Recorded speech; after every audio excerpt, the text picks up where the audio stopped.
CoCoTALK is an unscripted live broadcast. Anything can and will happen. The views and opinions expressed by members of the panel and the live audience are their own and not necessarily those of the CoCoTALK show, its sponsors, affiliates, or subsidiaries.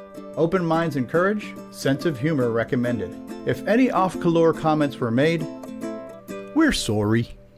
Hi, this is Dale Lear, designer of TRS-80 Color Baseball, and you're listening to CoCoTALK.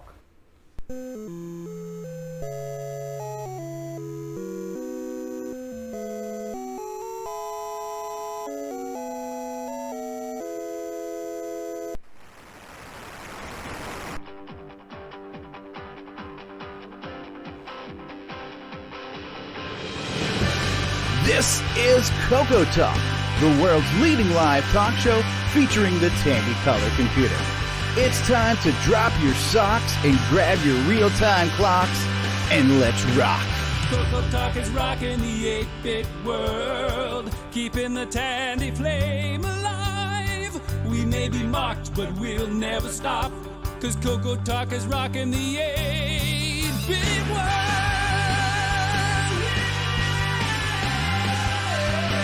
All right, good afternoon, everybody, and welcome to another episode of CoCoTALK. We are here for episode 120. This is the CoCo Controls Moog episode. We're also going to talk about some VCF West wrap-up and maybe a couple other CoCo-related things. Who knows? CoCoTALK is rocking the 8-bit world, keeping the Tandy flame alive. We may be mocked, but we'll never stop, cause CoCoTALK is rocking the 8-bit world. All right, and we are here. We are live. We are better than never. We've already got a huge live audience. Sheldon McDonald was here early. Tim Franklin was here. Tim Franklin says, sitting in a bunker, here behind my wall, waiting for the worms to come in perfect isolation. Waiting for the worms. Here behind my wall, waiting for the worms to come. Sheldon's here. Joe Burnett is here saying, I can't wait to see this. I don't think he's talking about our show. I think he's talking about David O'Connor. He wants to see and hear David O'Connor and his CoCo controlling stuff. He wants to, yeah. Nobody's here for us in this crap show. They're here for David O'Connor. So Sheldon is here. Qui-Gon is here. Mark Overholser is here. Matchy is here. Mark B. Qui-Gon. Joe Burnett. Curtis Boyle is here. Nick Marotta. Ken Make It is here in the live chat. If anybody could share this out on Facebook too, that would be appreciated.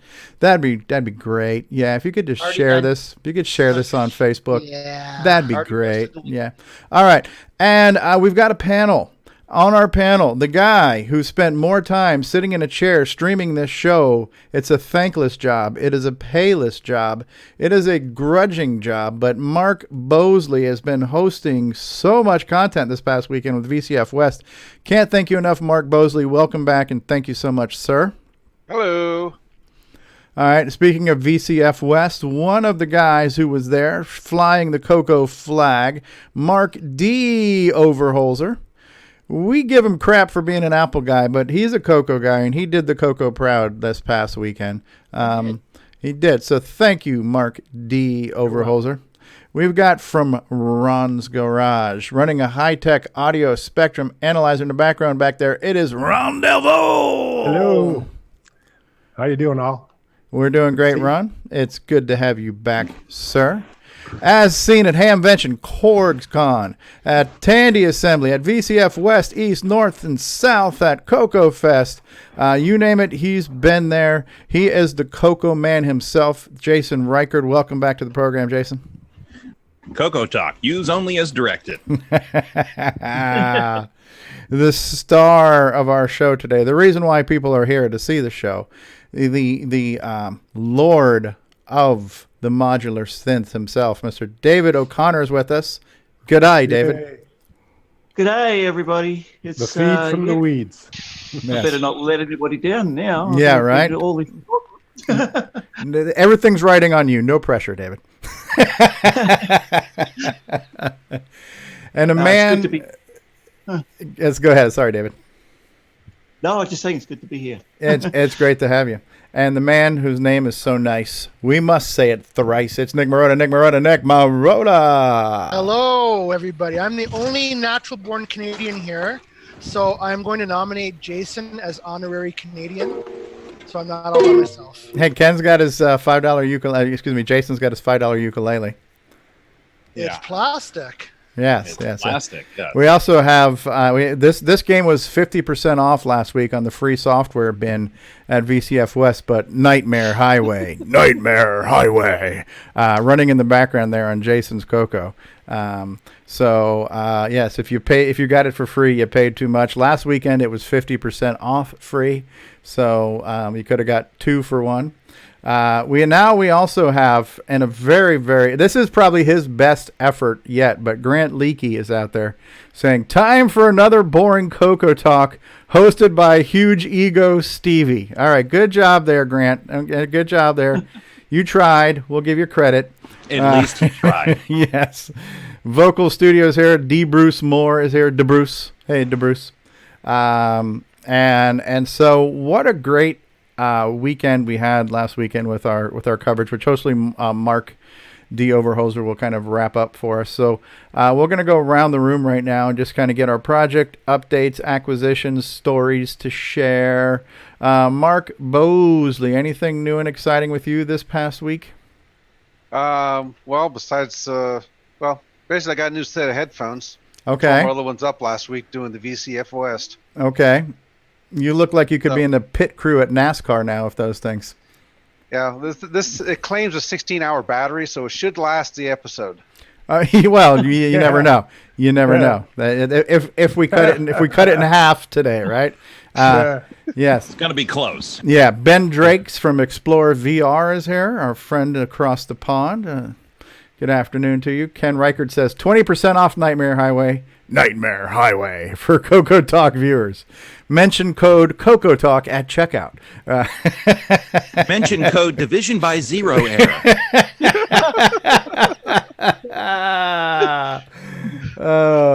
Google off the internet. Yes.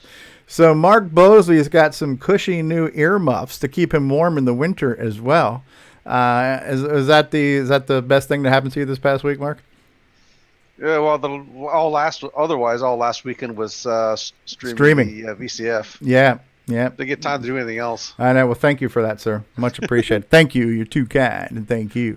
And speaking of which, it was Rick Adams' birthday this past week too, so we should probably celebrate that with a big birthday, Rick. Big fat thank you. You're too kind. Yes. We'll save you for last, Mark D. Overholser, as far as project updates and acquisitions, because you're gonna wrap up VCF West with us. Ron Delvo, how have you been, sir? Well, pretty good. Actually, my back went out this last week, and I could barely walk. Wow. And then somebody where my wife works says you should take this steroid pack, and it sucker worked within 2 or 3 doses. Now I'm all back to normal. But anyway, can you make a program that would show all the syntax errors? You probably couldn't, could you? Because you'd be bopped out of the program, right? What do you mean by well? Syntax error is the error. Syntax error is just a statement. But, I mean, you want to see all the error codes. Memory. Yeah. Yes. Have a program that runs them all. You couldn't do that, could you? Well, let me ask you this: you're trying to write a program to actually generate all those different errors? Yeah, you couldn't do it because you'd get popped out on each one, right? Yes, unless you did like an on error, or every time you got the error, it would go back. Actually, what I did, to answer your question, though, so all those things have, there's a way to look up what the error is. And I had actually written a program a long time ago that wrote it out longhand, because you get shorthands. You get like SN for syntax and $0 for divide by 0. So I had written a program that said on error go to this, and it like printed out in longhand what the actual error was. So there's a way to detect those errors, and so you could write a program to actually write out what all your errors are and what they mean too. But you're talking about writing an intentionally broken program to generate the errors. Yes, it's probably possible by just having this on error go to and have it go to the next part that's broken and have it generate. You'd have to have a trap or something. You'd have to put a trap in there to do it. Yeah. Yeah. So I mean, it's kind of, sort of, Yeah. So yeah, you would, but because if the program's going to keep going, you would never see the error message break out to the OK prompt, because once you broke out and got the OK prompt, the program has stopped. So you would have to build in a trap that said this error occurred at this point in time, press any key to continue, and then have the program run again. And now this error has occurred. So, it wouldn't be exactly, I think, what you're thinking about, but you could probably do it somehow. So you could probably write a program and then have your video go. As soon as it makes the error, you stop it, and then do the next one, stop it, and then show that whole video without having a program run. Yeah, or cheapest way to do it. Yeah, or the other way would be when you have this on error thing where it goes to a program, when it prints out the message, have it say end, and it would end that line, but then have the next line return to the next part of the program. So you would have to type in CONT each time for continue, because when you break out of a program, if you type in continue, it picks up from where you left off. So that would probably be the closest thing. I don't think it would be fully automated, but you could script it in a way where you could capture these. You would see the actual error message. Program would end to an OK prompt. You would type continue, it would go back and then run the next wrong code and generate the next error. That's actually an interesting idea. Idle mind. Yeah. So that sounds like a programming challenge. We've got all these 10-line challenges and 5-day challenges, and let's write a program to intentionally generate every single error sequence possible. Yeah. And intentionally putting errors into your stuff, right? So difficult one, really difficult one to be OM error, because you'd be out of memory. So if it was out of memory, it wouldn't run. I mean, it might be the last one. Save that one till last. Well, if you did a clear with a very big number, right? Wouldn't that give you no OM error? Yes, it would. Yeah. That, or you poke in your high memory to be almost nothing. Yeah. So the easiest one is you just make line 10 say print out of memory end, and that way it just never runs, and the program just blew up before it even started. So dimension error. You ever get one of those DM error? Well, yeah, I've been told I'm dim all the time. So yeah. Good question, Ron. Did you have a project update this week? Anything else you wanted to share other than that hypothetical question? Yeah, that was one of the things. I think right now, Camp Redmond, I believe, because we are listened to by the leading software. So I believe Microsoft, Google, and Apple have now picked up on this and are going to start working around the clock to come up with this. So the greatest minds in software development will be working around the clock. Jason, the CoCo Man Reichert, anything new and exciting with you other than Nightmare Highway? Oh, Nightmare Highway. That's of course the other Reichert brother. But just just a lot of it's summertime, so got the summertime stuff. But already trying to get ready for VCF Midwest and Tandy Assembly next month, because they'll be here before we know it. Yes. And that's I know. guess that's about it. I have my color baseball here, so we'll excellent. Nice.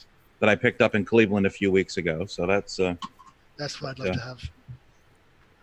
That's about it right now. Just trying getting ready. Just making sure I am ready. I do not want to wait till last right minute. Now, if you were in the South, you could say you were fixing to get ready. Fixing to get ready. Yeah, I'm that fixing sounds like, to get ready. I would get a steak with all the fixing. That's what I think. What do I know? And David O'Connor, we're going to hear a lot from you today, so maybe we'll save you for after Mark Overholser, right? Since you're kind of our main segment today. Yeah, there's probably not much point going into anything right now. Yes. So then now we're going to just move over to Nick Marotta, our resident Canadian. How's it going, eh? Oh, pretty good, eh?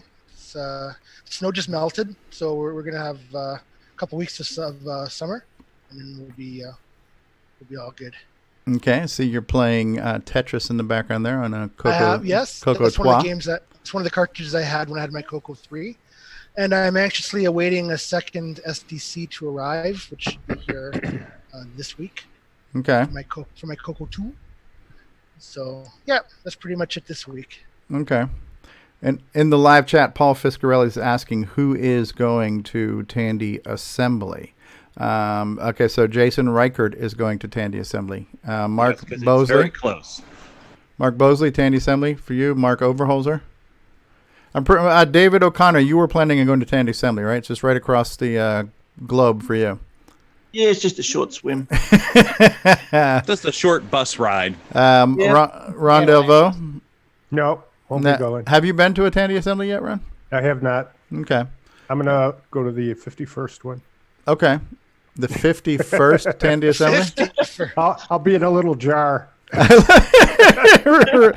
we're gonna bring along Ron's his urn. Is the urn? It's like, listen, do what you want to me, but don't touch my CoCos. All right, so you plan ahead. Yeah, we're gonna bring your CoCos on a road trip with your urn next to them. So that's right. Okay.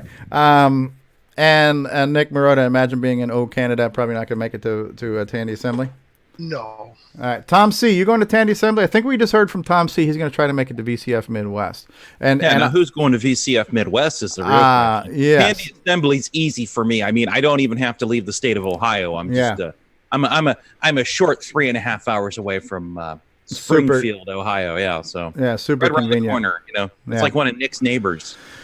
Yeah. So the challenge for me is just fording the planes or travel fares and then taking time off of work. So you're losing money and you're spending money for me, because I don't have a real job with paid time off. So when I take time off, I'm losing money. And so I can't do, I've already been to CoCo Fest this year. And at the last minute, I just booked a flight for VCF Midwest because I'm going to share a room. So it was just my only expense is going to be the airfare. So I just did that. But to be able to do a third event in the same year, especially so close, because what are they in?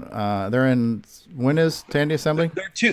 Tandy Assembly is 2 weeks after VCF Midwest. Right. So they're very close.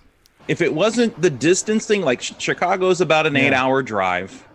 But for me, Springfield's 3.5. If that was the case, that's my deciding factor. It's just so darn close. I mean, the only other closest event I've ever been to is Penn Fest, and that was like less than an hour. So. Yeah. So close, meaning geographically close. But so for me, they're too close on the calendar to afford 2 events in the same month. So if you got to pick one, VCF Midwest is probably the event of the year. It's the biggest there is as far as a whole retro thing, right? This will be my first one. I'm excited. I'm excited to check it out. Yeah, so very cool, very cool. All right, so how about we do this? Mark D. Overholser, since you were one of the Fab Four who represented the CoCo so well last weekend at VCF West in California, why don't you give us your kind of whole rundown? How was the experience, and how are you? Are you recovering? I am recovering. It actually took a lot out of me. I was busy both days, and I was busy. I was only there Saturday a year ago. I only was there for Saturday, but it seemed way busier overall. And so I think it was probably a bigger show. Sounds like it probably was, as far as people showing up, the amount of tables they had, and enjoyed representing the CoCo. We had lots of interest. A lot of people had CoCos or were interested in CoCos, and got to see a few cool things too. Very cool. And so and we streamed the hell out of it. When I say we, I'm talking about Mark Bosley. Mark Bosley streamed the hell out of it, especially on Sunday. So we did a pretty good job showing off a lot of the event Saturday during our live show here. But then pretty much the entire day, we probably got 7 or 8 hours of streaming from the event on Sunday for day 2. And thank you for that, Mark B. Yes. 5 hours. Okay, so how would you, if you had to wrap this up into the ball of wax, how would you describe the event as a whole? Me or Mark B? No, you, Mark Overholser. You were there. Yeah. Okay. Very educational. Got to see systems I'm not very familiar with, and again, got to share with people that were familiar with the CoCo but hadn't really seen them about all this stuff. Many comments from people going, "Wow, I didn't realize the color computer community had so much stuff going on." Talking about new hardware and software. Yeah. That was really amazing. And it's like, the CoCo was such the underdog compared to the other major systems, and so they're like, "Wow, you guys got a lot going on." So, anyway. The Apple One's really cool too. First time I've ever seen an Apple One in person. And how many? There was like 10 or 12 Apple Ones. 12 of them. Yes. Insane, right? It was. They figured they had probably 25% of all known CoCo ones in existence there. Yeah, that's and cool. armed security. And of all the things you saw, what is probably the most memorable or had the biggest impact for you? Well, the CoCo ones, because I am. You mean the Apple ones? Yeah, the Apple ones. That's a CoCo guy. But actually, I have to say, our table too. I mean, we had a really good showing. It was really nice presence for the CoCo. Other than that, boy, actually, I was more impressed. There was an event last year that had teletype machines that were kind of cool. I didn't see anything. So the Apollo computer was pretty cool, wasn't it? Yeah, it was. I didn't really look at it that much, but yeah, it was too. So. And the Monopoly table being run by the by the PDP 100 or something like that, or whatever it was. Yeah, it was pretty cool, all digital. So I didn't really play with it, but I took a look at it. It's kind of neat. Okay. Here's a question from Curtis Boyle. From the people who spent a decent amount of time at the booth, how many were people who had a CoCo in the past, and how many were genuinely interested but had never really seen one before? Well, me personally, I don't know about Rob and Mikey and Tim, but probably 2/3 of the people that spent a bunch of time talking to me were former CoCo owners or had CoCos still, or bought CoCos. The other 1/3 were just generally interested in older computers and trying to learn more about the color computer and its history. All right. Very cool. And would you say, is it safe to say that it was a 100% unanimously positive experience, not only being at the booth, but for the people who came to the CoCo booth to see the setup and get hands-on with everything? Yep. Yeah, definitely. It's kind of interesting that when you're in these events, and I haven't been to a mixed event like this, like a VCF, where you have people who are in different camps from different systems, but it seems like you don't have, when I say camps, I'm talking about there's people who are like, I'm an Apple guy or an Atari guy, but it wasn't the camps like the rivalries we had back when we were kids in the 80s, right? So is the climate generally completely amicable? Everybody's nice to everybody. Everybody's interested in all the systems. There's none of the even like jovial trash talking like, oh, did you hear Trash 80 at all by anybody who came up there? But was it tongue in cheek or was it snarky? It was more tongue in cheek. Yeah. Okay. Bygones be bygones. One thing I found, because again I'm in multiple communities. I mean, I have some Sinclairs and I have Commodores and I have Apples and a Tandy. Is that when people have gotten older, they realize there's other stuff out there and there's other things, and so they know their system or systems, but they're interested in what other people were doing. Right. And this at this point, most people have the finances; they can get into other systems. Yes. It's like some people are like, oh yeah, I'm looking to get into another computer system. This looks pretty cool. So anyway, it was all very good and tongue in cheek. So you hear Trash 80. Had a bunch of people, the original Model 1, 2, 3. It's like, nope, sorry, these are the second line color computer. Right. And this is your second year in a row going to VCF West, right? Yes, it is. I only went one day last year, and I didn't exhibit anything. But Mikey and I sat down and said, there's no CoCo presence here. We really should do something next year. Yeah. Mikey did something. Yeah, and you definitely came out in spades. No, that's cool. Here's another question from Curtis Boyle. It says, what was the most popular thing, software or hardware, for booth visitors? That's a good question. I wanted to address Ken's issue. We did show them Nightmare Highway, told them based on real events. People thought it was cute. Okay. Probably what was the most popular. We had Farfall running on the first day, and a lot of people really liked it. Again, it's something that people have seen before in other game systems. So okay. The grass from play. Popstar was kind of unique, but it looked really good, and so Popstar Pilot. So there was a lot of kids that tried that out. And they got the concept right away. And then we were running Circe's Island from Steve Bamford. Right. On Sunday, and a lot of people really saw that because it looks so much like Mario. Right. And that cultural thing with that, it's like, oh, this is familiar. Yeah. And it's very familiar, and a lot of people are like, wow. And it's like, oh, it's a new game. Hardware. Some of the people into hardware, they were really impressed. We had all the lids off the CoCos, and the CoCo FPGA was sitting there in a clear case, so you could all see it. And they were like amazed, like, you're running a complete emulated CoCo on this FPGA? Yep. See the memory boards, the video cards, the VGA system. We had the Gimme X running the VGA. People were really impressed with that. And they were like, totally blown away. And that's probably only the second time that's been out in public. It was at CoCo Fest, almost under.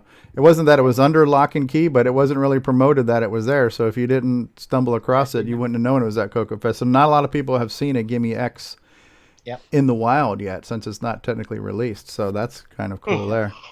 Sorry for keeping you wait there, Mark B.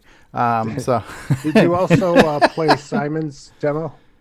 Yeah, we did a couple times on the one CoCo 3, so the one from CoCo Fest. So yeah, that was pretty impressive too. It still had a few hangups though too. You know, the disc format I think kind of binds itself up every once in a while. So all right, so I think to answer Curtis's question, there wasn't a single thing that was popular. It seems like everything was interesting across the board there. Yeah. Now, what about DK Remix or Pac-Man? We had both those up too. We had 5 machines basically. We had I should tell you, you can see from the table, but from left to right on the table, we had a CoCo 3 with the Gimme X in it and the VGA output. We had a CoCo 2 with the CoCo VGA in it. The CoCo with the Gimme X had a 512 board in it. Then we had a CoCo FPGA, and then we had the fourth one was another CoCo 3 with 2 megs in it, and it was just running the RGB to the SCART and a switcheroo. Thank you very much, Jason. And then the last system was actually a Raspberry Pi 3 running MAME or XROR. Okay. So we had 5 different systems, and different stuff running, rotating stuff around, showing people stuff is really, like I said, a lot of stuff. Now, you were there 2 years in a row. Would you say this year was a more better attended event than last year? Were there bigger numbers of attendees?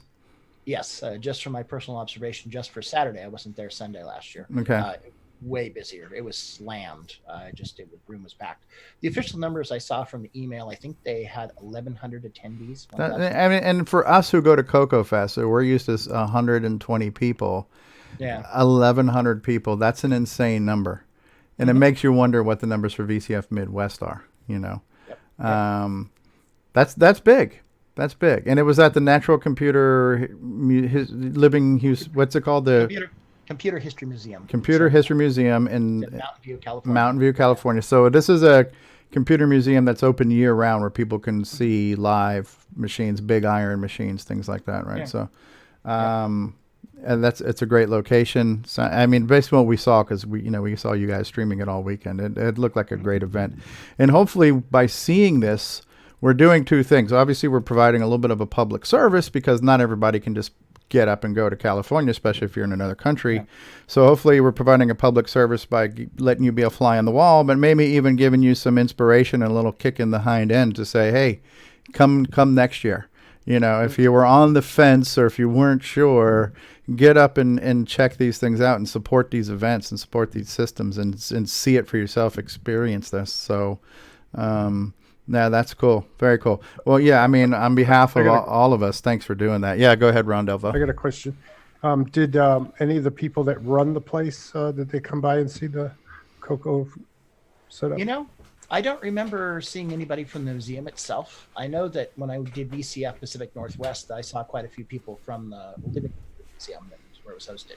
And, but I don't remember seeing anybody specifically from, the Computer History Museum. But it might not have noticed, so not always badges and tags and stuff. So very cool. Well, hopefully we'll see Mikey or Rob Inman maybe later today or next week. But and the thing that is, to me, I mentioned, we talked about this right before the show.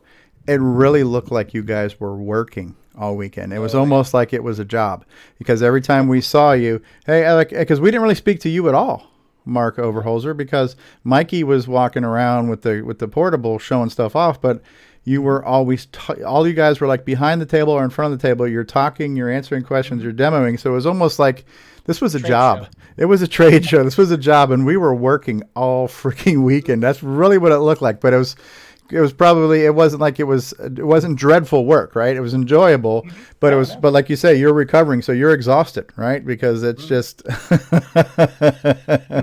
go. Yeah. Oh, was there an award handed out? Brian Weasler's asking. Yeah, there was. Everybody got an award. We got for most colorful presentation. Okay. With the color computer, was that tongue in cheek? How did they spell color? They spelled it without the U, so. So they spelled it correctly. I don't know about that. Now, in the live chat now, Rob Inman is out there, too. So Rob was one of our evangelists. Curtis had another question, too. He said, people inquiring to buy hardware, software. Yeah, a lot of them were interested, the ones that had CoCos. Okay, right.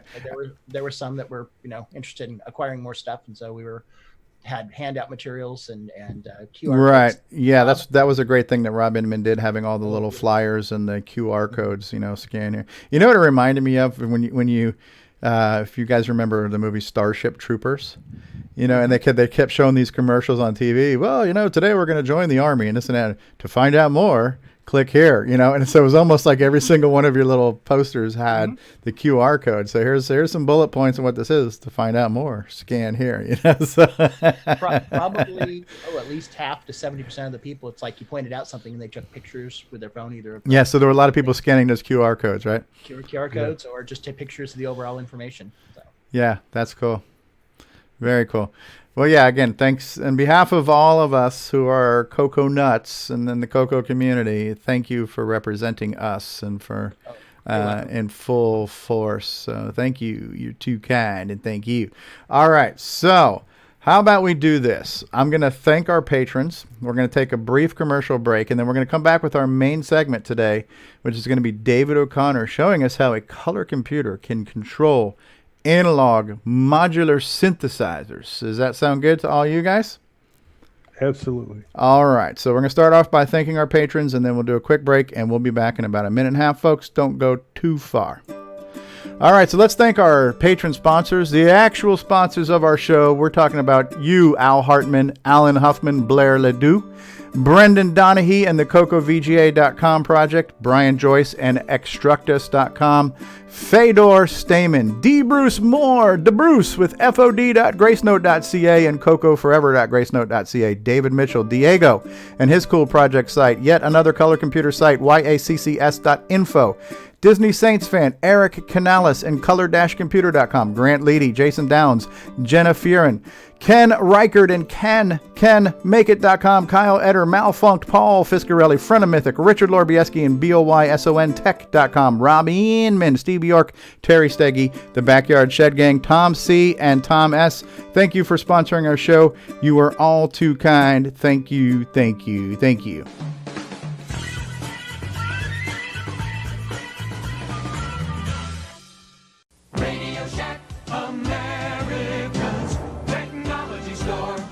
Right!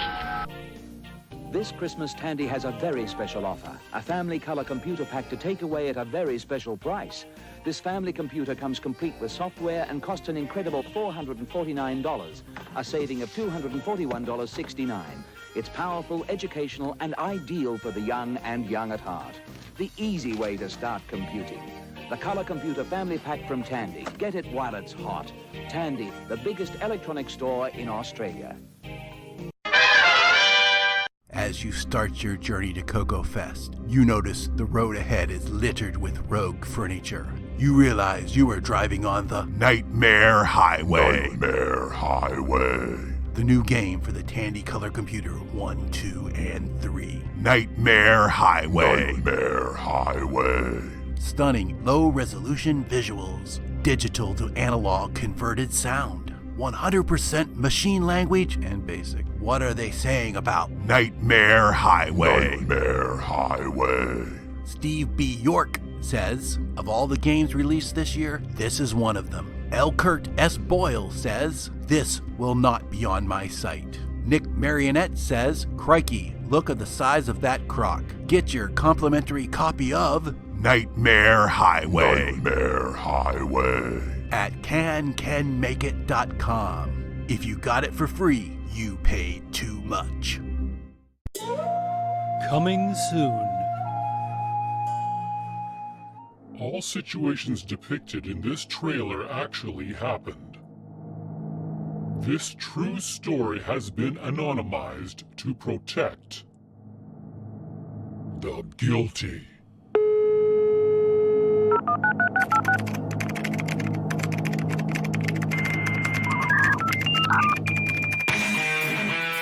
Starting in the dead of winter, a group of bored teenagers blew stuff up, learned code cracking, learned phone phreaking, hijacked and hacked. No system was safe. No one could catch them, or so they thought.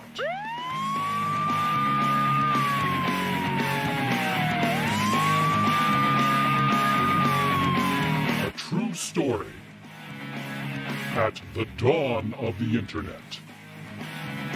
System hacked.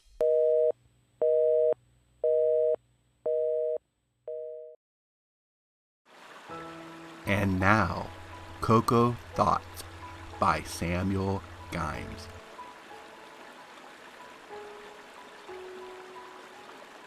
If you're using your color computer in Quebec and it stops working, is it now a CoCo won't do? These are the tough questions that must be asked, and we're glad that Samuel Gimes is there to do that for us. He says what we're all thinking. So, ladies and gentlemen, we've got a special treat for you. And I need to ask everybody on the panel now, too, as David O'Connor starts to do his audio presentation, that we all need to kind of mute ourselves, because any sound you make is going to barge in on his sound, is going to disrupt his playback. But for those who don't know David O'Connor, number one, he's got an incredible beard. What does your beard have a name by any chance, David? Oh, I haven't thought of one for it yet. And your beard needs its own name, and maybe it's an Instagram page. So mine is Roadkill. Beardy beard. So, David, why don't you tell us a little bit about your background, and then get into what you're going to be presenting for us today? Because I see a bunch of mission control stuff there behind you. Yeah, well, my background is pretty much my background.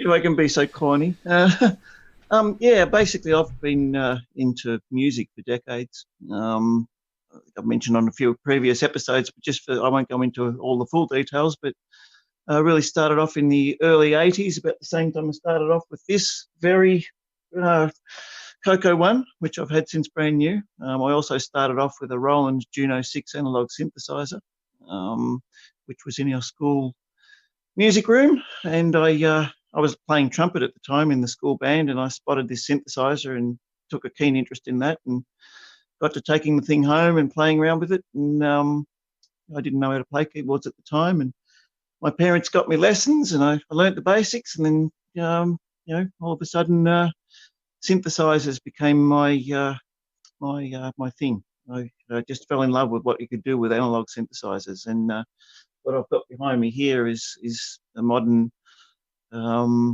iteration of that 3.5 decades later.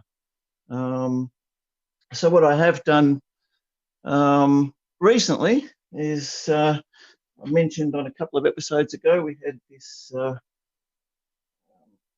By the way, if anybody else is on the panel now, you don't have to mute straight away. I won't actually do any audio here, because if anyone's asking me questions or whatever, then it's sort of me just rabbiting on, and I'm not hearing anybody. Fair enough. Yeah. But I will do an audio demo, so I'll mention that when I'm just before I do it, and then we can do the mute thing. Did you say you had a CoCo VGA in there? Yes, in this CoCo. There's a CoCo VGA. There is also, hanging up the side of it, there's a CoCo SDC. Oh, by the way, we just real quick, David, we got 2 suggestions for names for your beard. So Curtis Boyle said it should be called ZZ Top Junior, but then Tim Franklin says because you're down under, it should be called ZZ Bottom. So, all right. Now, sorry, back to your question about the CoCo VGA. Yeah, I've just recently, since rediscovering this awesome online CoCo community and everyone getting back into their CoCos and the retro scene being so vibrant, it's really been inspiring. But Ed Snyder and Brendan Donaghy have done some amazing stuff. The two of them paired up with the CoCo VGA. On my screen here, you might notice I haven't got the traditional Tandy green background going on there. So what's going on here? And And on this one, I can even press Shift 0, and oh, look at that. The CoCo one was lower. So that's all CoCo VGA. Gives you different modes. So there's a couple of little press buttons on the back of the computer that I can press to change it into different color schemes and modes and whatnot. So I've written this basic program here. It's a fairly simple program. It's simple and it's basic. So it's a basic program. It's a step sequencer, and I've saved it onto my CoCo SDC, which is plugged in the side, which is another one of Ed Snyder's fantastic devices that enables us to save all our programs onto SD cards instead of having to load and save from cassette. I've got a couple of Mega Mini MPIs. I don't have it plugged in at the moment, but there's one plugged into my CoCo 3, which we'll see later on when we talk about the keyboards, which is another one of Ed Snyder's projects. But anyway, back to this. It's my original CoCo one. It's got the CoCo 2 keyboard in it, which I put in it not long after I got the thing. I had it for about 2 years or something, and then put that in it. Upgraded it to a whopping 64K of RAM. And yeah, recently I've added the VGA and whatnot. So here we are. This program, I've made use of this particular mode with a black background and white text instead of the green background. So I can, you'll see why I've done that in a minute. So what I'm doing, this board that we talked about a couple of episodes ago, the evaluation kit board from a company called Second Sound. This is called the ACO 160 evaluation kit. And this little chip in here, which is the heart of this board, converts any audio signal, any single note, monophonic, any single note audio signal. It converts it into control voltages and MIDI signals, basically. So control voltages and gates, which are analog voltages, basically, which will control my analog modular synthesizer behind us. So Brian from Second Sound is the developer of this kit, evaluation kit. So I've got this connected now to my CoCo one. The other mod that I did when I did the VGA, CoCo VGA mod, was I added a dedicated audio output on it, but it's basically still just a 6-bit audio from the CoCo. So it's standard 6-bit audio running into the line in on this. This board then is, I've tweaked the levels, and I've tweaked the sensitivity settings and everything to match the less than perfect sound of the CoCo. And that then converts anything that I send out the audio output from the CoCo, whether it be the play command or the sound command, goes into this.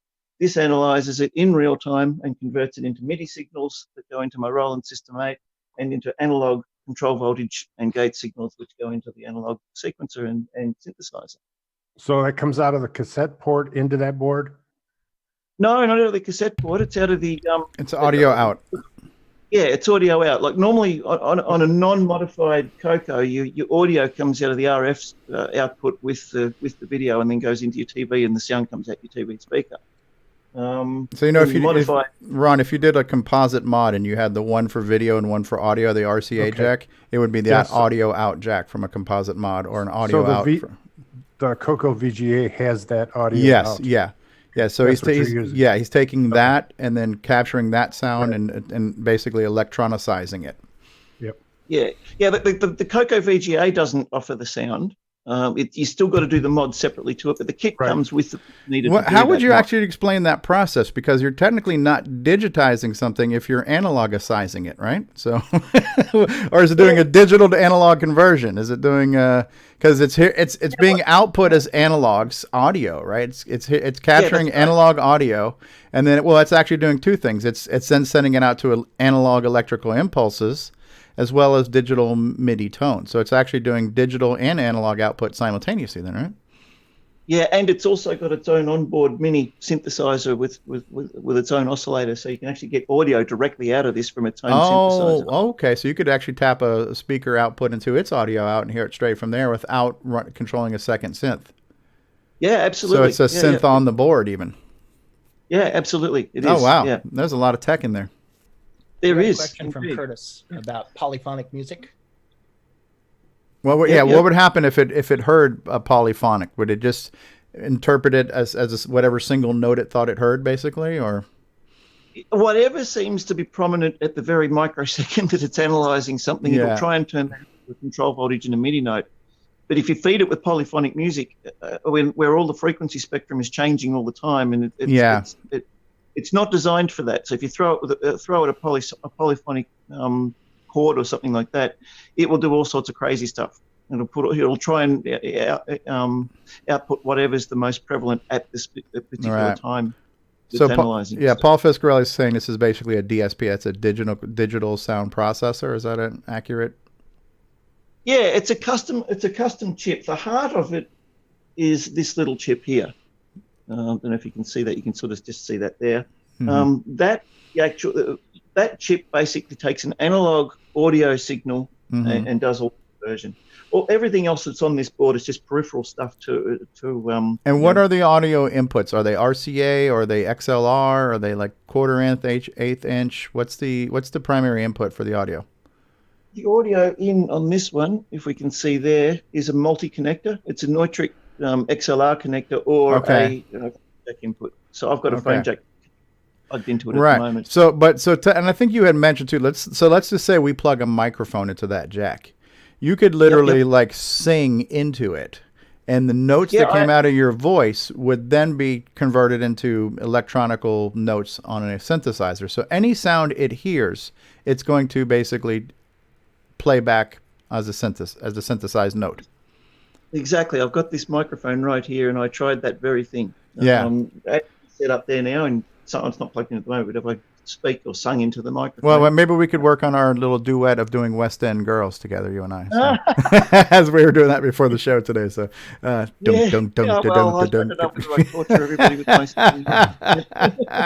So this program has basically a song that you're going to play. Yeah, what I've done here. Yeah, because I'm one of my big influences over the years has been, or two of my big influences basically were Jean-Michel Jarre, French musician, who's famous for his first big work was Oxygene, which a lot of people will have heard of, and also Tangerine Dream, German group started in the late 60s, and they're actually still going now, even though their founding member Edgar Froese, he actually died earlier this year. But the band is still going, and he passed his knowledge on to one of the members who's still a current member now. So those two musicians primarily have been a huge influence on me as far as synthesizers and electronic music is concerned. So I tend to like using, like lots of pulsing analog step sequences and even digital step sequences or whatnot to create a rhythmic bed of pulsing synthesizers, which I can then put chords and melody lines and stuff over the top of, very much sort of Tangerine Dream style. So this program that I've got here on the computer is it's the beginning of something more complex. It's just a very simple beginning. It's just a 16-note step sequencer. There's a data statement, line 260. If you can, I don't know whether you can see that there. O2, octave 2, C, octave 3, C, octave 2, E flat, so on. So it's basically a data statement containing all the codes for a 8-step sequence, basically.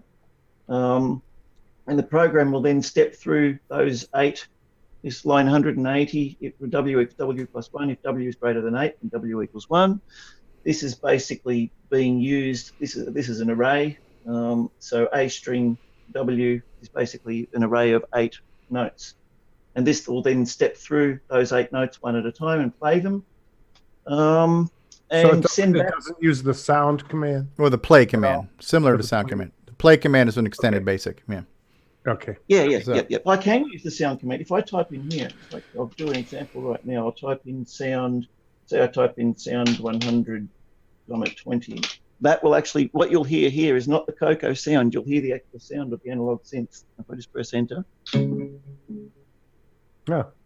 Right. So any sound the CoCo makes is going to be played on one of his devices. Yeah. And I can even type in, like if I type in the play command, play, let's just make a trill or something like a third. I'll just go EG. I'll just type in a whole lot of EG. It'll do that sort of thing. If I just play that, that's actually literally playing the analog synth right there. So, cool. So yeah, this is just listed again. All right, so do we need to mute now so you can run your program? Should we mute ourselves now? Okay. Yep. What I'll do now is I'll just I'll demonstrate the program. I'll run it, which is just going to be a step sequence, and I'll just get up and for a couple of minutes or whatever, twiddle some knobs, and hopefully not bore everyone to tears. All right, so we're all going to mute, and David's going to wow us with some. This is basically our color computer, but what you're going to hear is going to be that rack of electronic stuff behind David there, being output and controlled by our CoCo. Cool stuff. Yeah. All right, the CoCo is going to be, every note that you hear will be being played by the CoCo. All right, I am muting myself now. Okay, I'll just get this camera out. There we go. Now let's flip around my camera. Do that. And if I go on here, let's see what we can do now. I'll type in run and very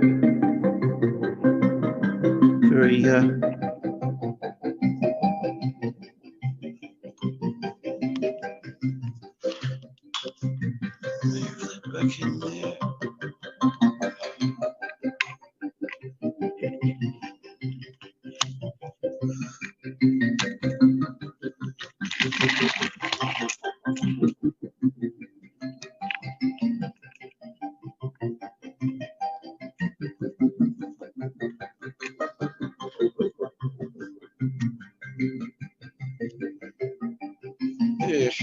What's going on here?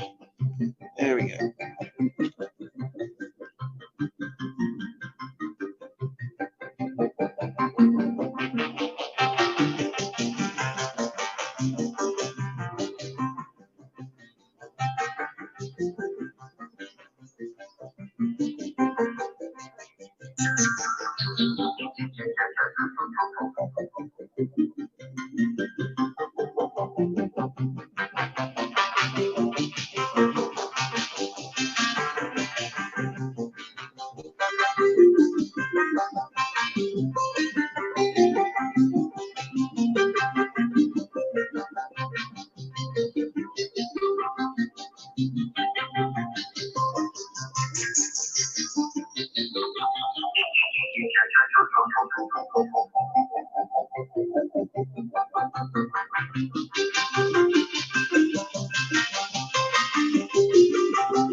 And yeah, there we have it. Wow, that was really cool. And I could see your little program. You could see like the little status bar going across. So it showed you the notes as it was changing notes, and you saw the like little timing things kind of scroll back and forth.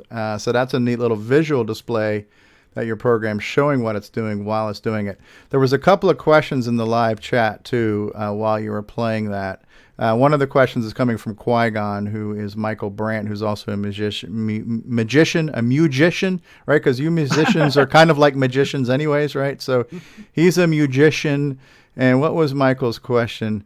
He was asking how you were outputting this. If it was at MIDI or was it CV, I think. And I think you answered that question, but since he's asking it again, do you want to explain how this is outputting to your synths? Yeah, it's actually both. It's MIDI and CV. I'm running things layered here. I'm running the modular synthesizer into the Roland System 8, which you saw when I panned the camera around. Mm-hmm. And I've got the effects in the Roland System 8 running like delay and reverb layered on the input from the modular synth. So basically, this little board, as I was saying before, it's outputting MIDI and control voltage and gate at the same time, the same data. So I've got control voltage and gate and envelope, actually. It's got 3 outputs here. I've got that going to the synthesizer, and I've got MIDI, 5-pinned in MIDI there going into the Roland System 8. So they're basically both playing the same thing at the same time. So you already have layered sound right there. Yeah, exactly. Yeah, I'm layering the System 8 with the modular at the same time. That's what you heard before when it was finishing, and it finished on the high notes. Yeah. I turned the oscillators up a couple of octaves on the System 8, and then rolled off all the top end until basically the filter closed on the modular, and you were left with just the sound of the System 8 at the end. Yeah, so, that's cool. Now, there was a question from Ken Reichert saying, could this also then be output back into Audio Spectrum Analyzer? Wouldn't that be cool seeing the spectrograph running on a CoCo while this was running too? You know what I mean? I mean, technically you could. Right? I should have done that. Put one of my other CoCo. For the full CoCo experience, we got CoCo on the output. We got CoCo on the input. We're analyzing what we're doing here, right? So that would be kind of cool. And it did sound...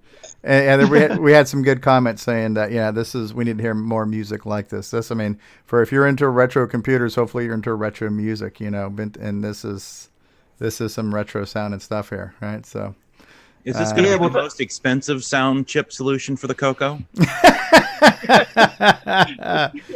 Yeah, well, it's taken me 35 years to put it together, so... This is your prototype. When do you go to mass production? So... Yeah, mass production, that would, yeah. I'm not interested if it doesn't have a real-time clock, personally. So it does have a real-time clock, see? There's a real-time clock right up here in the corner.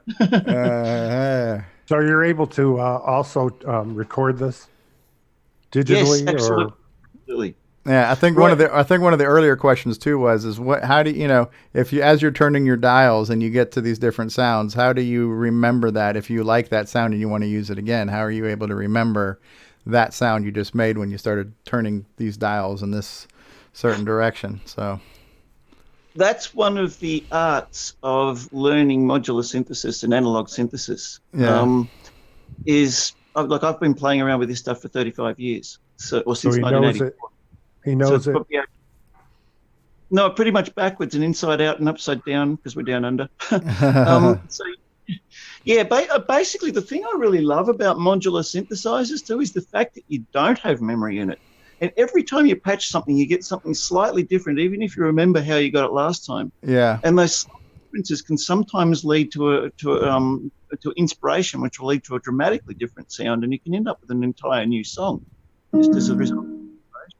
Yeah, we do have a request for Nick Marotta to play the ukulele next after this, so we'll have to do a live thing where Nick plays the ukulele over the top. Yeah.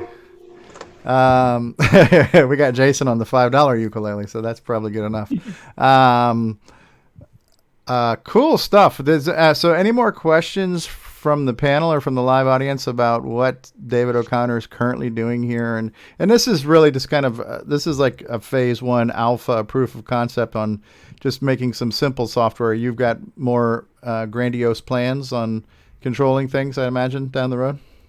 Yeah, absolutely. In fact, in the coming week or two or whatever, I'm planning on actually elaborating this simple program that I've written here, and having one with memories and programmable sequences, and you can flip between the different sequences live in real time. And I've got this idea now. The next album I think I'll do after the one that I'm finishing at the moment. I've got an idea for actually doing an album where I might even use the CoCo as the basis for the entire album, and do like a Tangerine Dream style album with all this electronic music, but have it all programmed and controlled by the CoCo. That's cool. So it won't need you after a while. It'll have a mind of its own. Yeah. It'll be when the machines rise in 2038, right? Well, either that or it'll be you can't do that, Dave. Yeah. Dave, I'm sorry, Dave. My mind is. Yeah. Dave, could you plug me in, please? Access denied, Dave. There's something so I'm not even sure what the adjective I'm looking for here, but when you patch things in, like in the old days of when you played the guitar, you had a separate pedal for everything. So you knew when I kicked on the distortion pedal, it was on or off. These were like toggle switches, right? So you had your whole banks of pedals for your guitars. You could turn your flange and your echo and your delay and your reverb and your distortion and all these things. Each one was a separate physical foot switch you turned on and off. And the ability to control things and connect things in that way, in that very direct, kind of patchy kind of way, it was, at one point in time, it was the only way to do things. And nowadays, everything is so integrated and electronic. Now there's sound processors that do everything, and it's just you pull up program code 12, and it's got the digital version of these 15 pedals all together. But there's something so cool about this yellow wire here goes to this thing here, and I have got a like you're like a telephone operator, like patching things in one moment while I connect your call, and you're in complete control of what you're doing, where it's going, and hopefully you know what the hell you're doing, because I'm already confused looking at all these wires. This looks like a scale model of a Paul T. Barton project with all the colored wires on it. But can we ask for an encore for a short time? You want to hear some more of this? Yeah. Let's do that. Oh, we did get a request for you to play Freebird. Can you do that in Leonard Skinner? So play some Freebird, man. Over here in Australia, it's usually play K-San by Cold Chisel. It's like anyone who's in Australia will know what that means. It's a classic pub song. I guess that's the same. All right. Well, Rondo, because you're going to hear this, or is this for your bathroom break, Ron? You can actually listen to it? No, yeah. Okay, so we have a request for an encore. I'm going to go ahead and mute. We're going to mute, and we're going to hear David's musicianship nips. All right. Okay. Well, I'll do the... let's run that again. Let's just turn down this. And down. And I'll hit the play button, and I'm going to fade things in slowly here. So...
Welcome to Tokyo, Japan.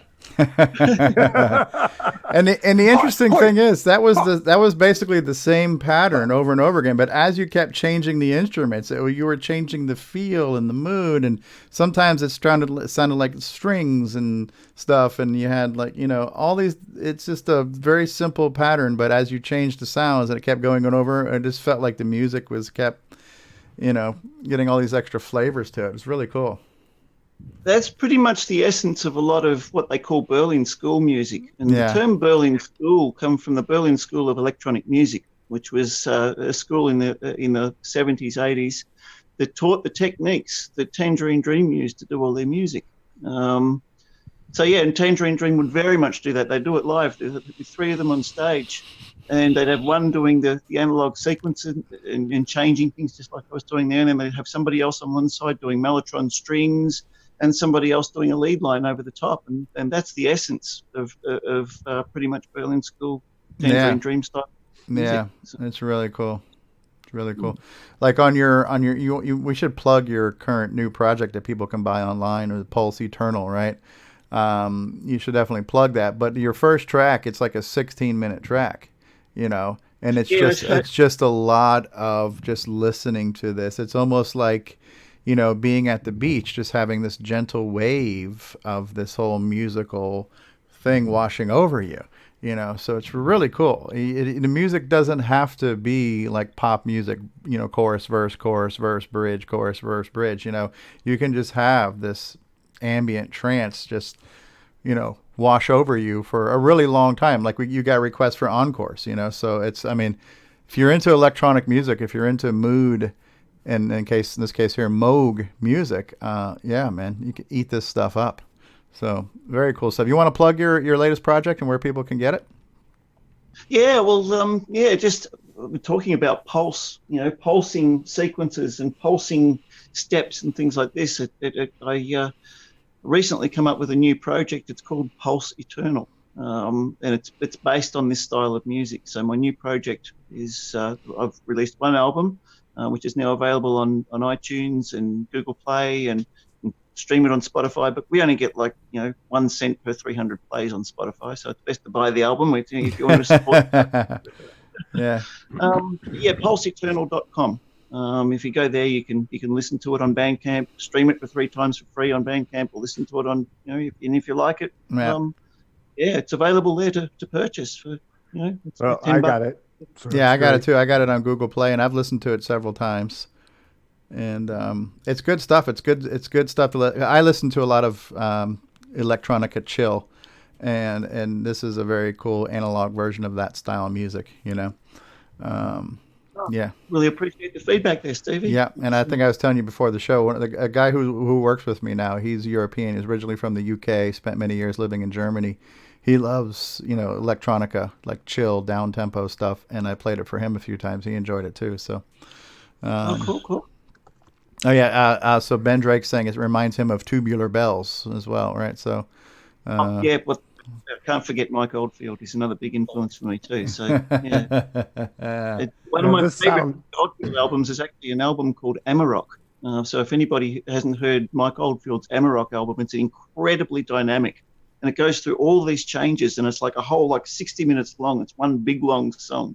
And it was basically Mike Oldfield saying to the record engineers, go and get lost, but forget your radio play stuff. I'm going to do what I want to do. And he did this amazing album, which was just about impossible to play on the radio, but it's an incredible album. It's a real journey. Yeah, Korn has a song about that too. Korn has a song. Y'all want to sing? I say F that. F that, Yeah. F that, right? Y'all want a single, say F that. Yeah, that's my kind of music. Uh-huh. Oh, good stuff. So any more questions or comments from the panel or the people watching and listening right now? Anybody have questions for David O'Connor? David, this sounded like a sequence we could play instead of crickets when we're waiting for stuff to load. Yeah, is that like you're saying? What was that? Is that like you're saying that's like the audible equivalent of the spinning hourglass? This is like your hold music whenever you're waiting for your computer. Yeah. So, Your call is very important to us. Please hold the line. Your estimated wait time is 300 minutes. There we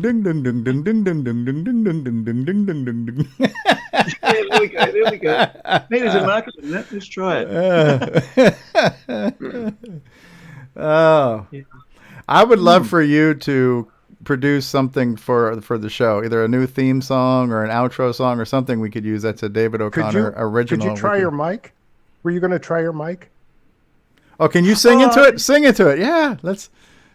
All right, let's just. I haven't actually. I reckon it should be pretty straightforward to plug. I've actually got it set up for this, but I should be able to just unplug CoCo and. We don't want to see blue smoke, so take your time. Richard Atkinson is asking if you have a Yamaha D85 back there. Yes, it is indeed. Yeah. Yeah, there it is. That's it there, the D85. Okay. Yeah, absolutely fantastic organ. Love the thing. It's, that was a fairly recent acquisition, actually. I only got that this year. And yeah, it does the Hammond organ sound better than some Hammond organs up there. Wow. I always thought Korg had one of the better Hammond rock organ sounds for keyboards. What's that whirly thing they have in some organs? What do they call it? Leslie, I think. Yeah, Leslie speaker. Yeah. This is got a Leslie speaker, and the one sitting next to it, which is off the camera, has got a Leslie. Smoke on the water. Hang on. What do we got? I know. I just know too much dang trivia. Testes 1 2. Testes 1 2. Testes 1 2. And we might need to mute again so David could sing.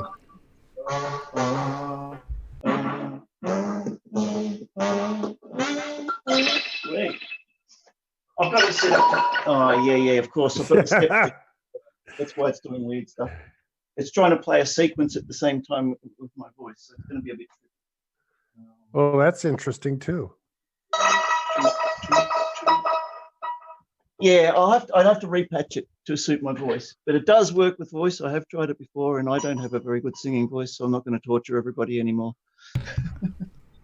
Well, I think the cool thing about that is that if you could think of a song that you could hum the tune and turn it into electronic notes, either MIDI or analog for a synth. So you don't even have to know how to play an instrument. If you could just verbalize your melody, you could start recording stuff. And theoretically, if you're doing it through MIDI, you could do multi-track recordings, right? So you could lay down the rhythm and the leads and all the instruments and all the layers. You could do it all with your voice. Yeah, absolutely. Yeah. You know, because in a way, our voices are instruments. Some of them are better tuned than others. But that's for sure. Aye. Mine's the $5 uke. The $5 uke. There we go. That'd be my singing voice. Gerrie Davis. Yep. You have so many pianos.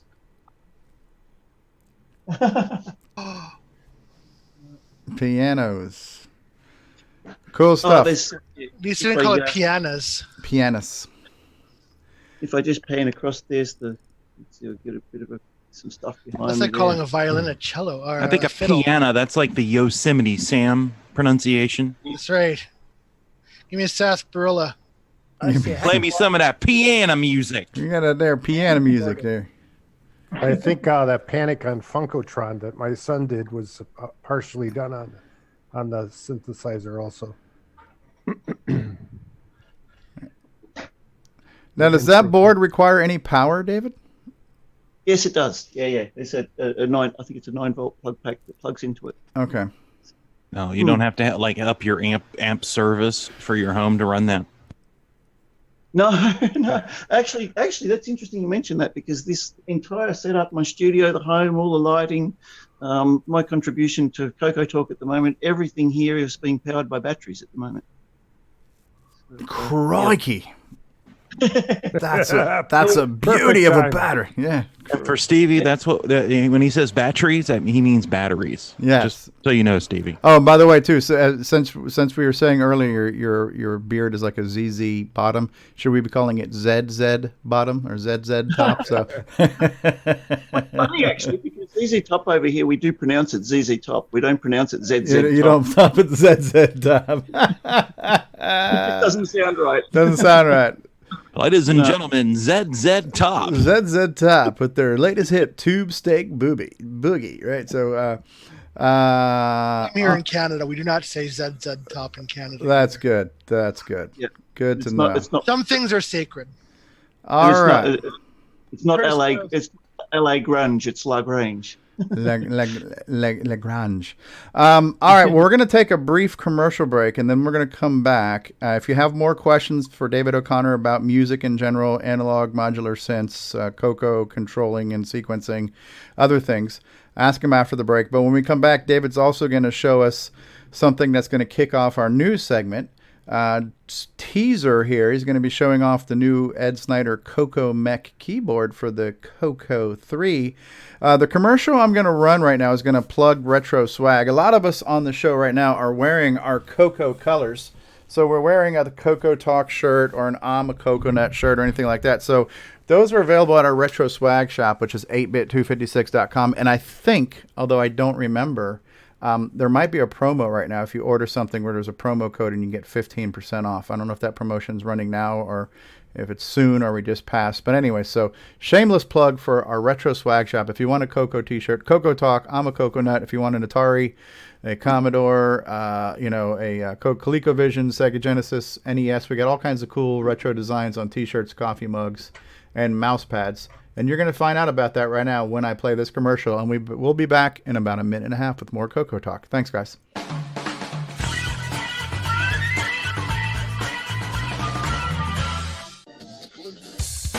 have you got your CoCo 3 yet? Hi, this is Rick Adams, author of Temple of Ram and Shanghai. And you've tuned into CoCoTALK, the nation's leading live talk show featuring the Tandy Color Computer.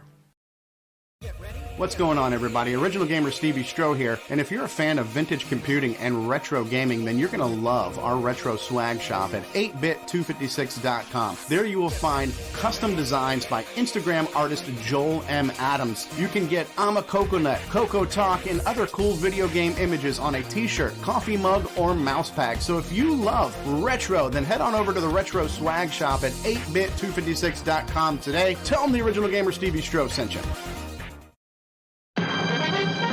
The Radio Shack TRS-80 put the world of color computing into your home. Instant loading program packs turn any color TV into an exciting game arcade. And there's more. The color computer is an educational aid, a home management tool, an up-to-the-minute electronic information service. The programmable, expandable TRS-80 color computer from $399 only at Radio Shack, the biggest name in little computers. Hi, I'm Bruce Moore, and this is Jacob Moore. Catch that? And we are the Forest of Doom guys, and the CoCo Forever guys, and we are CoCo Fest, and we love Stevie Stroh. Imagine a different world. A world where Tandy Corporation has the upper hand. Where the CoCo surpassed all competitors. And all you have to do is travel back in time without making a single mistake. CoCo Forever. How does it feel? I'm still believing. You definitely earned this office. Yes, you're too kind, and thank you. You want to grab some food before we head back and look at that Alt Reality OS9 module? It's only 40 years past due, but yeah, sure.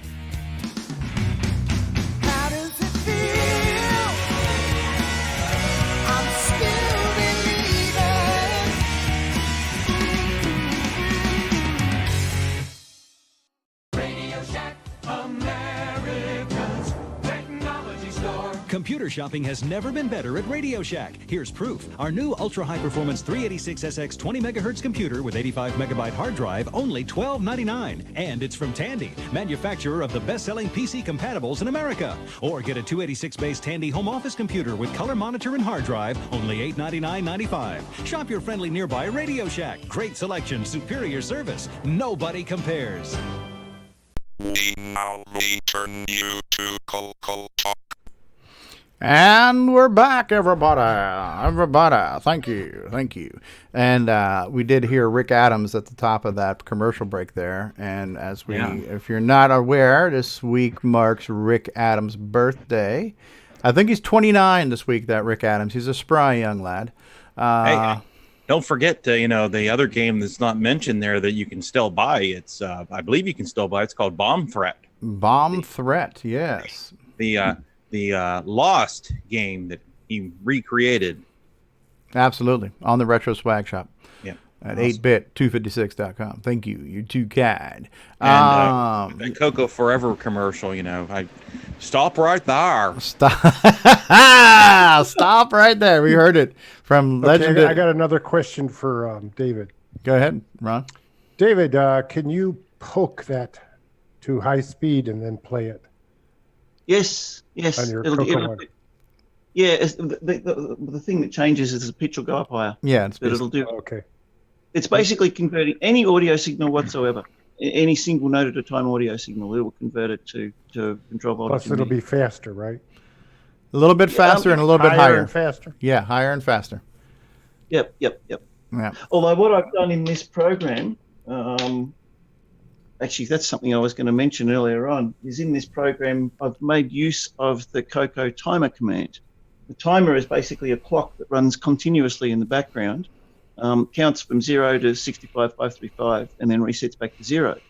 And it keeps on counting no matter what you're doing, except if you're loading something from cassette or doing a joystick thing. I think it stops it. I'm not sure. So what I've done, because different parts of this program take different amounts of time to execute, it'll play the first 8 notes, then it does there's an extra little bit of a routine there to change some graphics on the screen. So there's a longer pause there. So if I didn't use the timer command, the computer would have no way of knowing absolutely what gap there is between each note. So what I've done here, if you look at line 210, it says play A string W plus pause 8, or P8 pause 8. So that's the line there that actually plays the notes. So immediately after it plays a note, line 220 says timer equals 0. So that resets the timer back to 0. And then just before, then it runs through all the rest of its program, 250 go to 160, loops it back up to 160, which is a 4 next loop, to step through each of these notes in the data statement here. But when it gets to line 200, just before the play command, it checks the timer value, and if it's less than 4, then it won't play the next line until it gets to 4. So 200, if timer is less than 4, then go to 200. So it goes back to line 200, repeats that. And once a set pause has passed, it will then allow it to go back and play the next note.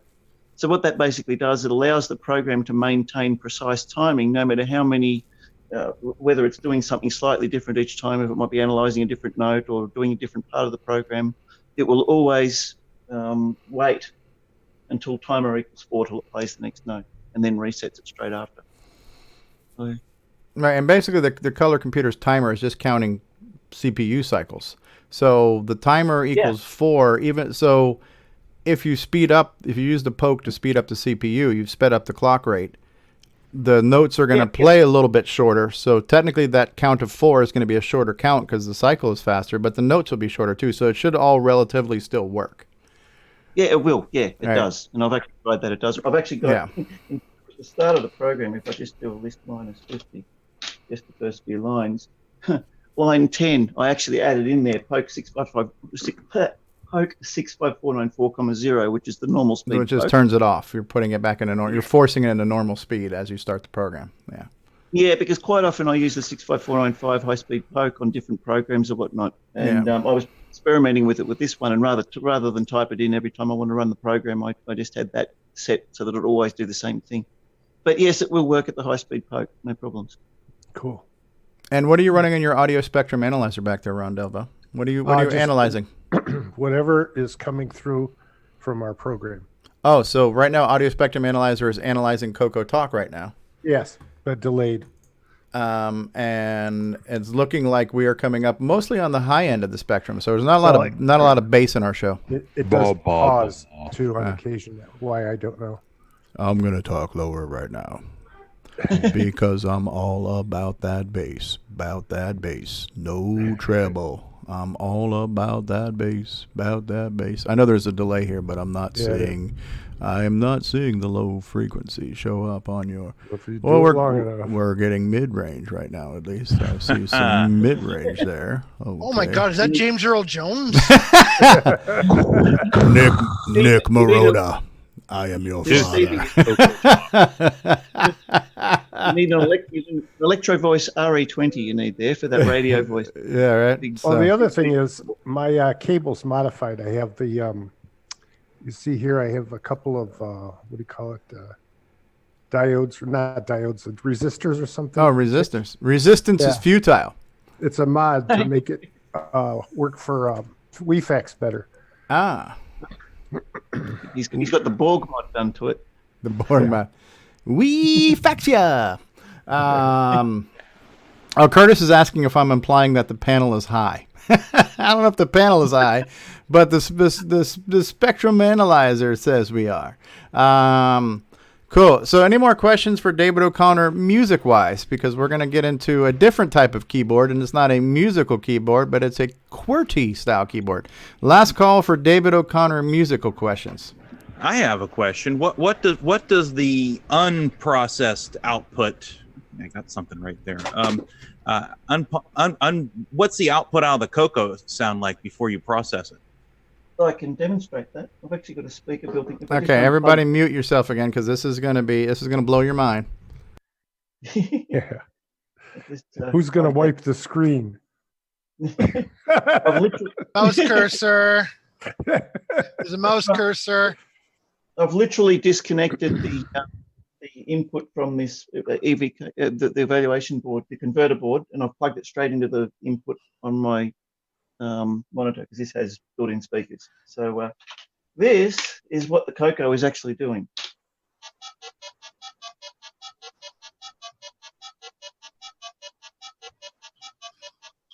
So yeah, that's the actual sound that the CoCo is producing. Neat. I was just curious where it started. And which one did you prefer, Jason? Did you prefer the CoCo synth? Did I prefer the CoCo? My first answer was going to be Cool Ranch, but I think that's Doritos. No, obviously the processed output. Yeah, that was like. I'm just curious what we started with. That's pretty cool, though. So we took the crappy CoCo sound and turned it into something epic. I got one more question. One more question from Ron Delvo, everybody. Remember the Musica program? Yes. And all the different songs you can play in it? Couldn't you just output any of those songs right into that? I think they're multi-timbral. Yeah, songs. but in Musica you could turn off other instruments, so you could mute the voices and just pick one primary voice and output that. Yeah, actually you could do that. And once you take it a step further than that too, you could play that one and record that on a multi-track thing, and then go back and mute that one and play the next one. Yeah, and play that through a synth and do a multi-track version of it with an external synthesizer. Yeah, right. Sure. Cool. So yeah, because Musica will play 4 instruments at the same time, but his output device can only listen to one instrument or one voice at a time. So we would have to do one voice at a time in Musica output to get it. And yeah. And, that's, I mean, basically in the early days of synthesizers, analog synthesizers, in the late 60s and early 70s, or even to the mid 70s, most analog synthesizers were only single note at a time back then. So the mini Moog, that's a single note at a time. And the one underneath here, that's the modern version of the mini Moog. See that there? That's See there, that's a mini Moog Voyager. Now, when So you that say is one voice at a time, you're not talking about only being able to press one key on the musical keyboard at a time. It's not monophonic. Could you hold down 10 notes polyphony on the actual keyboard and do chords, or did it not even support chords? No. What I'm saying is these synthesizers in the early days would only play one note at a time. If you played 3 notes, it would only pick one of those 3 notes and play it. Oh, so you could not get a chord? No. Oh, so it was literally monophonic. One. Okay. Wow. Yeah. Because I'm thinking one track, but you're actually literally one note. Yes. Yeah. Yep, Okay. yep. Wow. Yeah. And that's what the CoCo's for. Yeah, mini Moogs are known. You do lead lines on them and bass lines and stuff like that, and sound effects and mini Moogs are known for their bass lines and lead lines. It's if you want a big fat bass sound that'll shake the world, mini Moog's the way to go. Cool. Okay. Any more musical questions for David O'Connor? Going once, going twice. All right. So now we're going to talk about a different kind of keyboard that David O'Connor has. We are now going to talk about the CoCo Mech keyboard, the latest creation from Cylon Industries. And this is going to segue into our news section because a lot of people are posting their CoCo Mech pictures on Facebook this week. Should play the CoCo while you're doing that. Go on a bit of a wander through my studio here. Let's turn that light off, turn this light on. Time for news. And I flip over my camera to the other camera. How much battery time do we have, David? Oh, it's on full. I've had it running on the charger all the time. So right here, in front of me right here, we have Ed Snyder's CoCo mechanical keyboard with this custom color scheme in my CoCo 3, which no longer has its chiclet keyboard. And that's nice. I like the white, gray, and gray look. You got dark gray, light gray, and white. Yeah, my camera's doing. It's very monochromatic. Yeah, I've actually got blue key caps for these as well. Ed sent me a tool to take them off, but I actually like the light grey and the dark grey. It I do think too. a really professional look. And as we talked about earlier in the show, there's the Mega Mini MPI and my other CoCo SDC. So I do have that plugged in, but I don't have it set up at the moment. But the point here is we're talking about these absolutely wonderful mechanical keyboards, and it's just a delightful thing to like. It's really, the feel is really top notch. It's nice and clicky and very. It's a pleasure to type on. It really is. It's better than the CoCo 2 keyboard that's in my CoCo 1.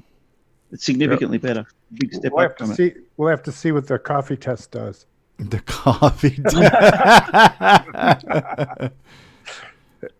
Yeah, Curtis Boyle says this color palette matches G Shell, so the grayscale. So yeah, but it's I did have a little bit of. I think Stevie, you've got some of the photos. I don't actually have the case apart on this. I actually, for once, actually screwed one of my CoCos together. So this one actually has its screws in it. The other 4 of them I've got here don't have any screws in them. But when I was putting this in, this is a PAL CoCo 3, and the motherboard's actually slightly longer. And because the motherboard is slightly longer, there's a middle support that Ed has supplied that goes just under this part of the keyboard inside it. There's a support underneath here which fitted fine, and there's the other regular supports, 4 supports that are exactly the same. Yeah, I'm going to see if I can't switch over to show a view of that right now. Yeah. Hold on one second. Okay, so here's the picture you sent me in Discord that I'm showing right now. Here's one of them. I'll go back to, hang on, where was my quick? Yeah, that's it. Yeah, that one there. That's a side view of it. That's showing the just there. That's showing that the board in the NTSC versions of it, the motherboard actually is shorter and it sits level with the side posts that mount the keyboard. And you can see from that photo that on that left-hand corner of that, there's a couple of electrolytic capacitors, and on this particular CoCo on the PAL ones, those electrolytic capacitors just clear the bottom of the keyboard.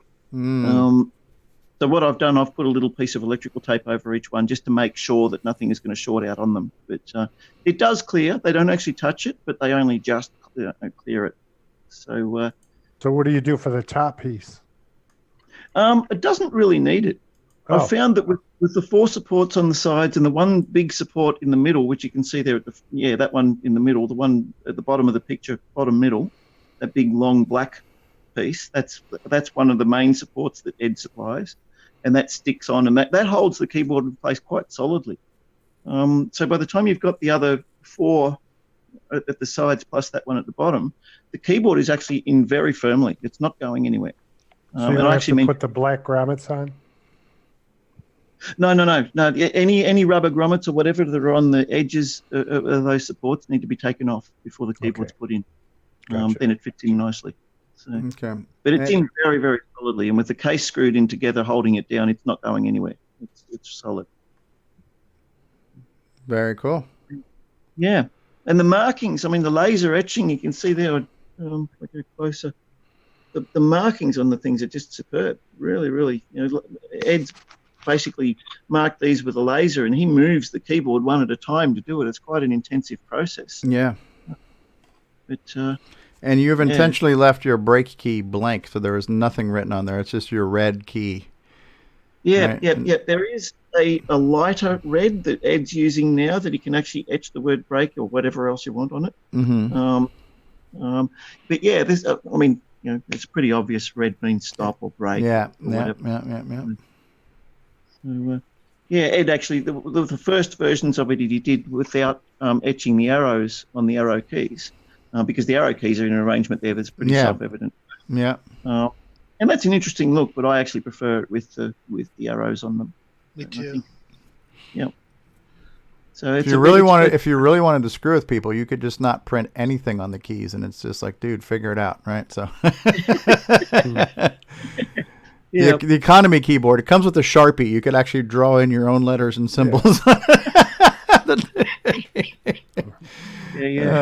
So that would go well at VCF, huh? Hey, what's that? I'd like the circle R. I'd like the circle R Radio Shack symbol on the break. Oh yeah, the little R. Yeah, that would be cool. Ed is actually taking. He will print a custom thing if you supply him with a bitmap file for the actual what you want on the key. He'll actually. He said it's theoretically possible, or not theoretically, it's possible to actually print anything you want on any key. My face on the break key.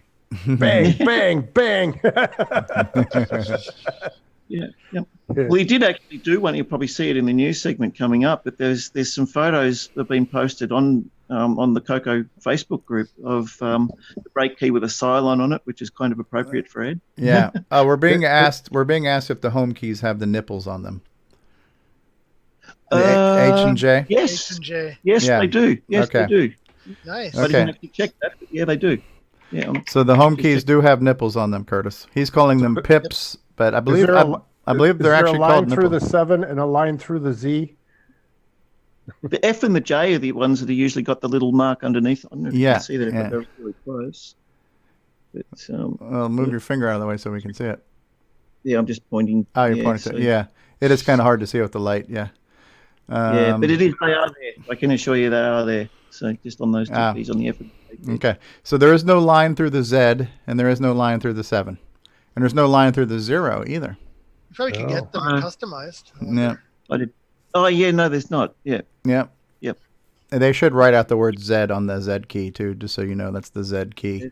Can you get that in Comic Sans? I want mine in Webdings. Webdings? Talk about ciphering, right? We're being asked, can the keycaps come off? And I believe the answer is yes, but do you need a special tool to replace to snap the keycaps on and off or anything? Or yeah, I don't know whether you actually need the special tool, but Ed has supplied me with a tool to do that because I've got blue keycaps for the arrows if I decide I want to go that way. Yeah. So yeah, I have actually got the tool here for it, and yes, the keycaps do come off. One other question here. Will the white yellow evenly with the case? I don't know, but the yellow might white if you put it in this. No, yeah, that's a good question. I don't know, but Will it need retro brighting in 30 years? We'll have to wait 30 more years to see it. By that time, the CoCo shell will be ash, and the keys will need to be put out in the sun for a little while. So, right next to Ron's urn. Now, I thought I read somewhere that it actually said that you should put all your case screws in. So, yes, yeah, it does specifically. He does suggest to stabilize the keyboard. Right. So, so in your defense of having all the screws in your case. You're no CoCo owner. If your computer is screwed together, you're not a CoCo owner. Mine's got a quick release hood. I can just pick it up and get to the guts at any time. My CoCo 3 doesn't even have a top on it right now. Yeah. He offers a different color under the keys. Here's one of my other CoCo ones. It's got no screws in it. Yeah. Here's another CoCo one. It's actually that's the one I've got. That needs another keyboard, and it needs a video chip at the moment. The video chip's died in that one. Yeah, I have a CoCo one with no screws that I got in one of my, and it doesn't work either. But it was a freebie, so no biggie. Yeah, on the other end, we saw it on a couple of other episodes, but that's my. Is that CoCo 4 prototype? So I've got a multi keyboard sitting in that at the moment, just to see how it works. Retro Innovation says don't have a screw loose. Now we've got a real troll here. So Grant tried and failed. So we got a real troll here. There's the professional. Yeah. Very cool stuff. That's CoCo now. My CoCo 3 is now fully hot rodded. It's got the CoCo STC. It's got a Mega Mini MPI. It's got Ed Snyder's CoCo Mech keyboard, and it's got 2 meg of Boys and Tech Boomerang RAM.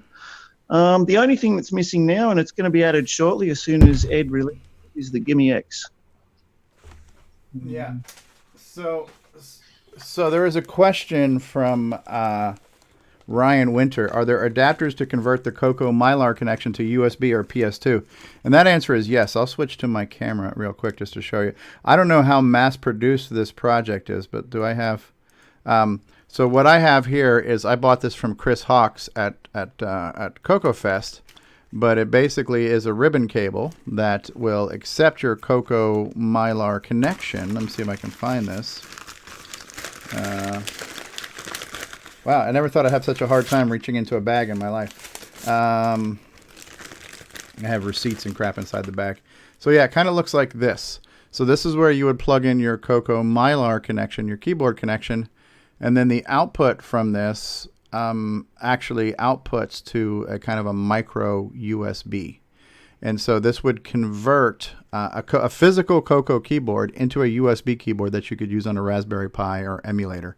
So if you're replacing your old CoCo 3 keyboards with your new Ed Snyder mechanical keyboards, you could then take your old CoCo 3 keyboard and plug it into a Raspberry Pi or use it for an emulator, things like that. So the answer to the question is yes. So it's Chris Hawk from Hawk Soft is the guy who makes this. I'm not sure how many he makes or how often he makes them. You can definitely reach Chris Hawks on the Color Computer mailing list or probably from the Glenside Color Computer website, glensideccc.com. He's on the mailing list. I don't know if he's on Facebook, but he's reachable. Is there electronics on that cable that converts things? Yeah, there's some type of little Arduino or something in here that does that. Yeah. Oh, okay. Yeah. So it's translated already. Yeah. Yeah, it'd have to be to do the conversion, the actual, the protocol conversion. What did that cost? I think I bought it for. I'm trying to remember. I think it was $35 or something. I don't know.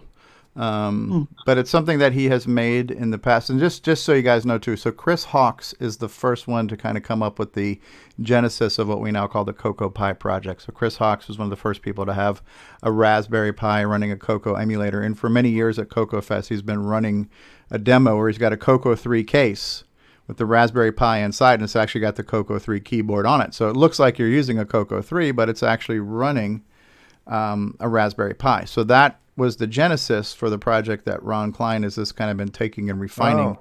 That is now the CoCo Pi project. So is that real tall dude? He's kind of tall. He's got a white beard, and he has like a lab coat with like 400 buttons and pins on it and stuff. And yeah, that's Chris Hawks. So, so would you overall say you're very pleased with the keyboard, David O'Connor? Oh, absolutely. I think it's not just pleased. I'm delighted with it. It's like I said, the CoCo 2 keyboard's got quite a good feel to it. The one that's in my original CoCo 1, but this is on another level. It's really not terribly noisy. I know some people like the sounds as well as the tactileness, but it's not as loud as like your F-type connector like the Mark Overholser has, Type F IBM, but it probably feels nearly as good, right? Noise-wise, I would say it would be on a par with the CoCo 2 keyboard. It's slightly clickier because they're proper mechanical switches in it. Mm-hmm. But noise-wise, I would say it'll be almost the same level-wise as noise-wise. As so when you push a key on these, you actually have a contact that's going to get like that, right? Yep. It's a proper switch. It's a mechanical switch. So it's you have that kind of springy tactileness of the switch, but you also have the benefit that these switches could be replaced. So if a single key switch went bad, you could replace that one switch. Unlike right now with the Mylar, where if something goes bad in the Mylar, you got to pretty much throw the keyboard away. Yeah, on the bottom side of the keyboard on this, you've actually got direct access to the solder connections, so you can literally unsolder them and replace them. So if I get the mic really close, see if I can get that close, and if I press it quietly, you'll actually hear it click. Yeah. Yeah. That sounds like a muted version of David Ladd's blinker.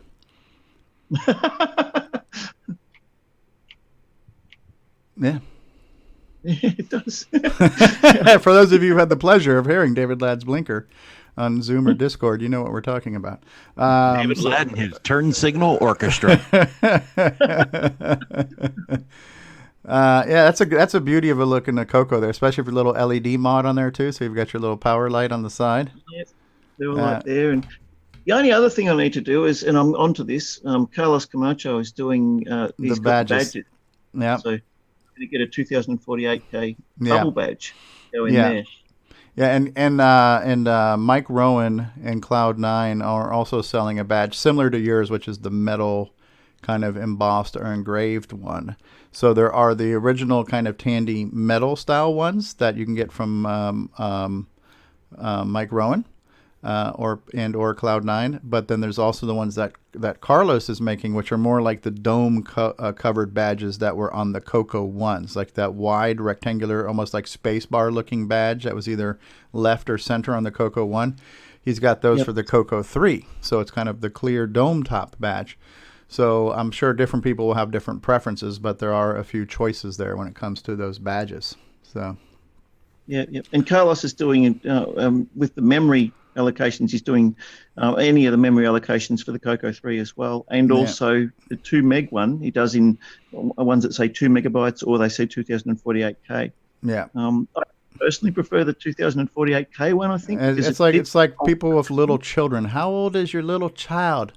Oh, he is 18 months, right? No, he's a year and a half, right? So it's all how you look at it. 2048K sounds better than 2 megabytes, same stuff, right? So, just take a look at this picture and think of when '86, when the CoCo first came out.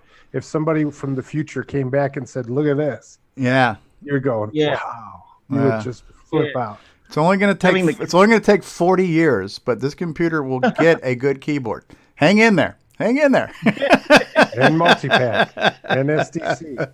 Hang in for that Donkey Kong port. Yeah. You'll fly your car to Radio Shack and you'll be able to get Yeah, about that Radio Shack thing. Yeah. Yeah. Better get those free batteries now. Well, that's probably a good segue as we get into the news of things, because there are a number of articles relating to the new CoCo keyboard. Everybody who's getting them is posting their pictures on Facebook this week. But I thought I would start off with some MC10 news. We're gonna cover some MC10 stuff, some Dragon stuff, and some CoCo stuff. So I'm not sure. New keyboard for the MC10. There is a brand new keyboard for the MC10. Yes, but MC10. Yeah, so this was a thing. I'm not sure how new this is, but I just came across. It's from June 15th, so this is hot off the press. But at the speed of things get posted in the MC10 group, this is like one of the top 4 recent articles. So other than Jim Gerrie's 5 games a week that he puts out. But so our good friend Roger Perea was mentioning an article in Rainbow when they were first talking about the MC10, and they tried to come up with coining a phrase where they were going to call this the Poco CoCo. And he was just kind of commenting on the use of the Spanish language and the interpretation of it. So Poco is not really referring to size, but more to quantity. So if you say you have a small amount of something, like I grew up in Miami, and there's a very old saying in Miami, when you say, how's it going? They say, mucho trabajo, poco dinero. It means I'm working a lot, but I'm not making a lot, right? So poco usually means not a lot of money, but poco doesn't mean small in size. So we said it was kind of a poor choice in words, but it was made by a non-Spanish speaking person. So there was a movement or a suggestion to call the MC10 the Poco CoCo. You know how well that caught on, right? How many of us have referred to the MC10 as the Poco CoCo, right? I think Spanish for doorstop? Exactly, el doorstapo. So I came across that one. Another Pico CoCo. Yeah, Pico CoCo. Pico would be Pico is smaller. Like so the cousin to the MC10 is the Alice computer. And so here's a cool picture, and we don't see these all the time. And so this is the French MC10. So this is the MC10 that doesn't bathe, has armpit hair, and has an attitude, right? So but the sorry, Fred. Go ahead and issue an apology to France now. Yes. Send your postcards too. We're sorry if any off-color comments were made. We're sorry. I want a red MC10. See what you've done.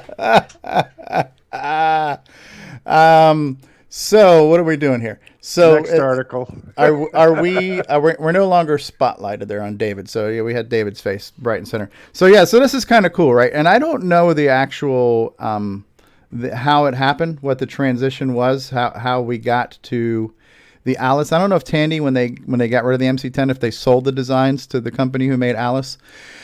But so for those of you who are familiar with the MC10 and you're a collector, this might be something you want to have in your collection. And notice it had the same memory upgrade in the back that the MC10 did. And interestingly enough, too, there was an adapter for this that gave it joysticks.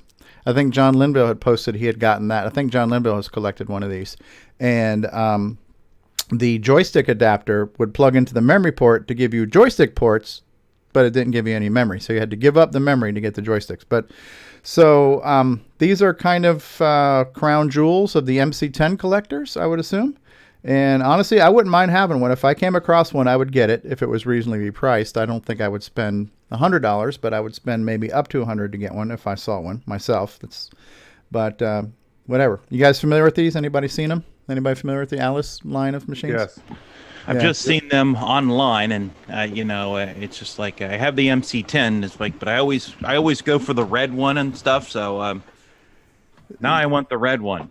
I mean, this would be I have a red hard drive, Right. You'll go far, Alice. You'll go far. It would be real easy to take an MC, because normal MC10s are relatively cheap, right? You can get. I'm not sure though, but if you had a spare, maybe spray paint one red, and it's to make a custom. Rattle can and MC10. That sounds awesome. I want a red printed case for my memory expansion for my MC10. Yeah, contact John Strong. Right, exactly. Matra, right? You don't need the high-speed poke on a red MC10 because red ones go faster. Yeah. Maybe I could just put a racing stripe on my regular MC10. Yeah. Insurance costs are higher too, though. So this had Microcolor Basic, and it played that Pac-Man game, right? So that's actually a really good game. I played that. I had that running at CoCo Fest. Yep. I was pleasantly surprised. I'm like, this is really fun. It was a good thing. All right. In our Dragon group, our UK brethren, this was posted from Richard Atkinson. This is a mock-up of Mario using our two. This is like, if you had to choose, what do I want to have? Do I want to have brain cancer or colon cancer? This is like your choice of which of the two color palettes to choose from on the CoCos, right? So do you want ugly green or do you want ugly teal as your background color here? Sorry, Uncle Paul. I'm sorry if you're listening to this. I mean, our color choices on the CoCo were just horrific. You know what I mean? It's like, but when you arrange them the right way, this actually looks halfway decent. Right? So this look, especially the blue and yellow and red version, that looks very much like a Mario. Too bad we couldn't have a black background. So, but these were we had 4 colors and we had 2 palette choices, and this was them, right? Mario has jaundice. Jaundice. Yeah, you got a liver condition. Never forget. Yeah. The one on the right is when he's shocked. Yeah, right? Yeah. Now, I don't even know if I'm not sure. No. So these wouldn't translate the same because green is color 0 and the white is color 0 here. So you couldn't just do a screen shift and get this one. These were actually redrawn of different. So you couldn't just automatically do the screen shift to change these 2 different colors. But it's kind of like Puyen. Puyen did a good job with using the color set on the right with the purple and the orange and the green and the white. These are colors that just don't in nature occur naturally, but somehow the CoCo used them, and if you use them well, you can make good use of it. I think this is a cool exercise in what you can do with the limited palette. I think the one on the left probably looks closest to the arcade. Rob Inman's being a little delirious on his comment there. Green What does he say? Pac-Man on the MC-10 is the technological achievement of the moon landing. That's not necessarily nice to say there. So,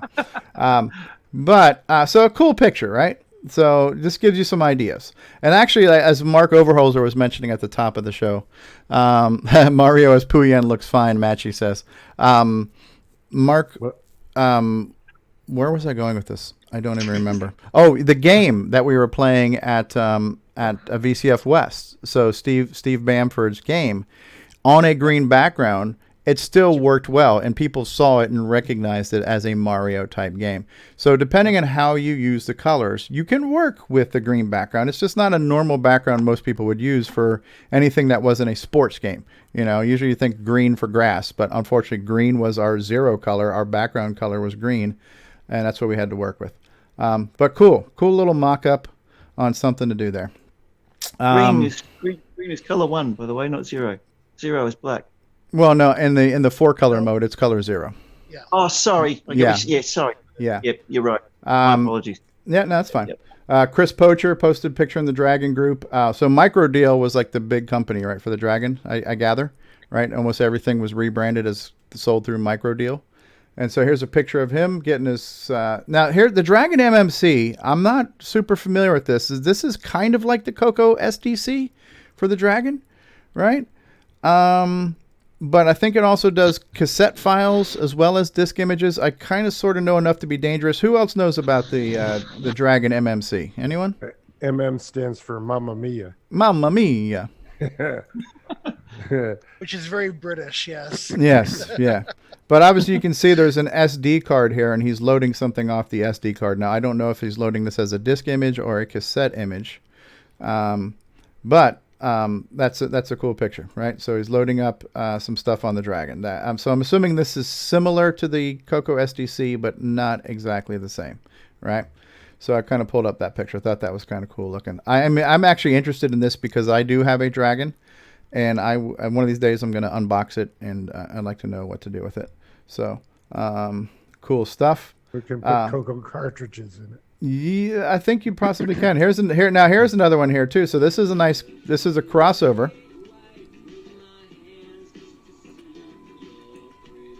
So this is a Dragon with audio spectrum analyzer. Yeah, right. Cool.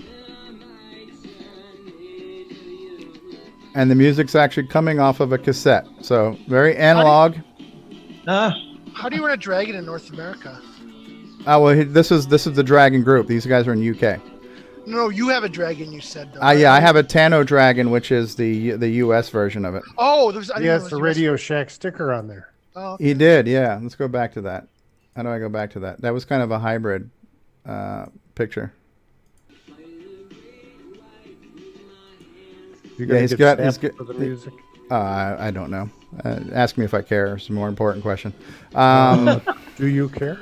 Negative, Ghost Rider. So obviously, No West End girls. No West End girls here. So here's our cassette playing the music, and then somebody noticed here too. Yeah, he's got a Radio Shack sticker on his Dragon label there, right? Right. So, anyways, I thought that was kind of cool, and so the very cool. The caption for this was, "Could this get to be any more 80s?" Right. So you're playing a cassette tape on your 8-bit system, running Audio Spectrum Analyzer. Cool stuff, right? Yep. So Paul Shoemaker, who, as you know, recently brought us Dungeon Crawl, which was kind of a Telengard inspired game for the CoCo, looks like he's working on a mock-up of Castle Wolfenstein. So this is our tease here, right? Can I make this any bigger? That's what she said. Castle Wolfenstein. Yeah, so we've got artifact colors here, right? So we got some blues and blacks and whites here.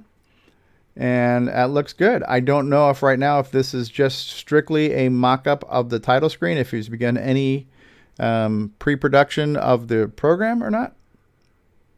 Let's see what the comments here say. I don't know.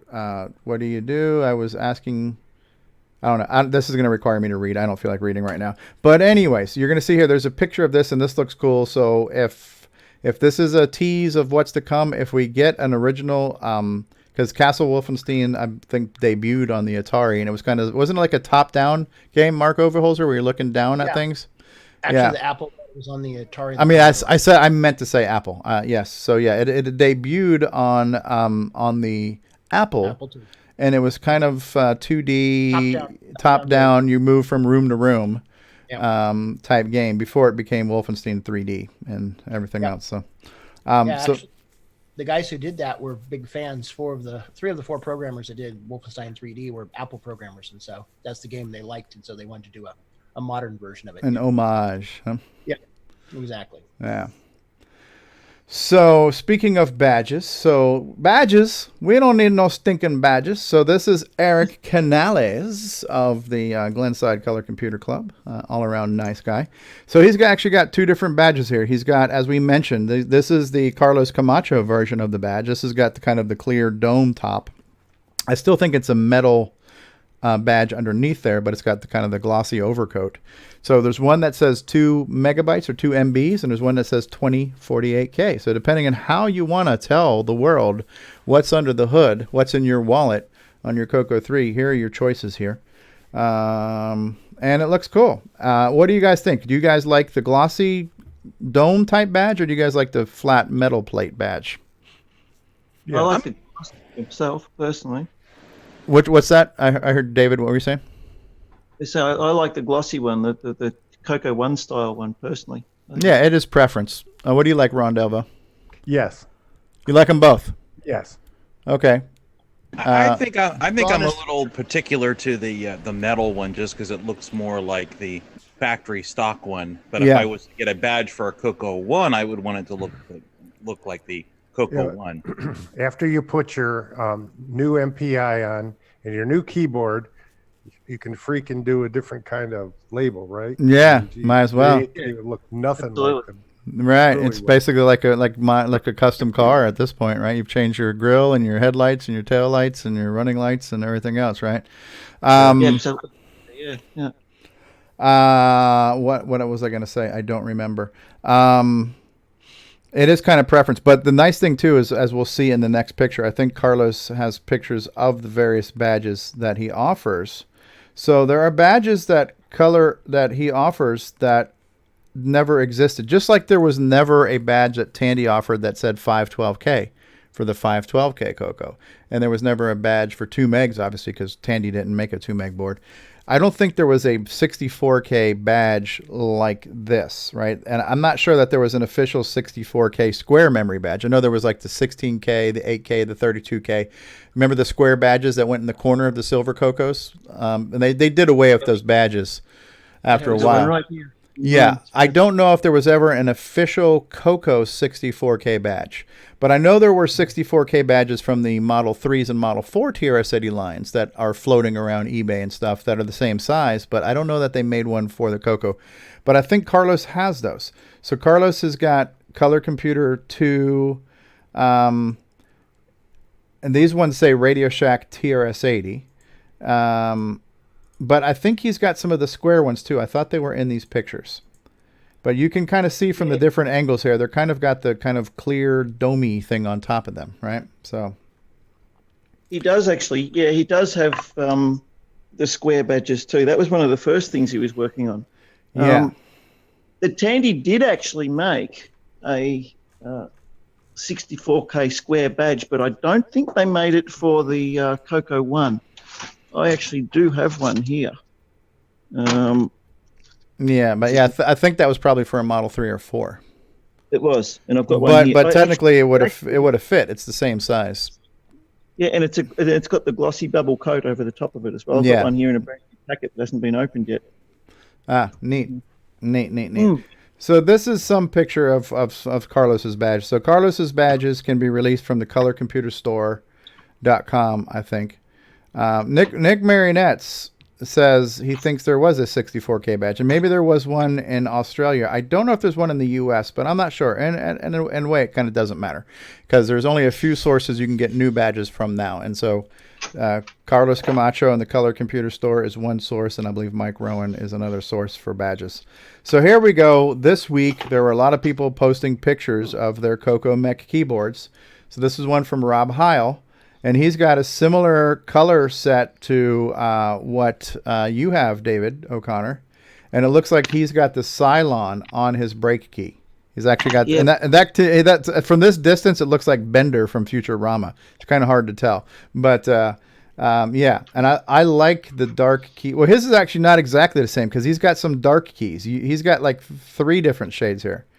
You had what, white, gray, and light gray, right? So this isn't exactly the same as yours. Yeah, no, the enter and the shift key on that one are the light grey and the arrows are white, whereas the enter and the shift key are dark on mine and the arrows are light grey. And there's just so many frickin' color combinations now for these keyboards. And so he has what looks like the Triad memory board there because you got that little slash thing there. And then there is his there's his keyboard. So yeah, there's been a handful of people posting, a lot of happy people with their new keyboards as of late. Here's one from Blair Ledoux, and I believe he's got one more closer to yours. Is this closer to yours here, Dave? Well, mine with all the clear enter, shift, function keys, alt, and control are all dark grey on mine. Ah, yeah. So actually, this medium gray is closer to the color of the CoCo. It is, yeah. So yeah, there's a lot of different ways to mix and match your key colors, and Blair Leduc, his key is looking pretty good there, right? So then we have Michael Brandt, our very own Qui-Gon, is here, and he's got the blue keys. So he's got the white highlight keys, the kind of light gray main keys, a red brake key. I don't think there's anything on his brake key, and he's got the blue arrow keys, which are interesting. They look very kind of BBC to me, these blue keys. Patriotic. Yeah, red, white, and blue. The main keys on this one actually suit the case, the slightly yellowed case, so it makes it look like it's meant to be that way. Yeah, it kind of matches the CoCo case cover. That is true. No more retro bright for him. Right. Right, and then here's David O'Connor, which we've seen your keyboard now, so we don't probably have to show this off again.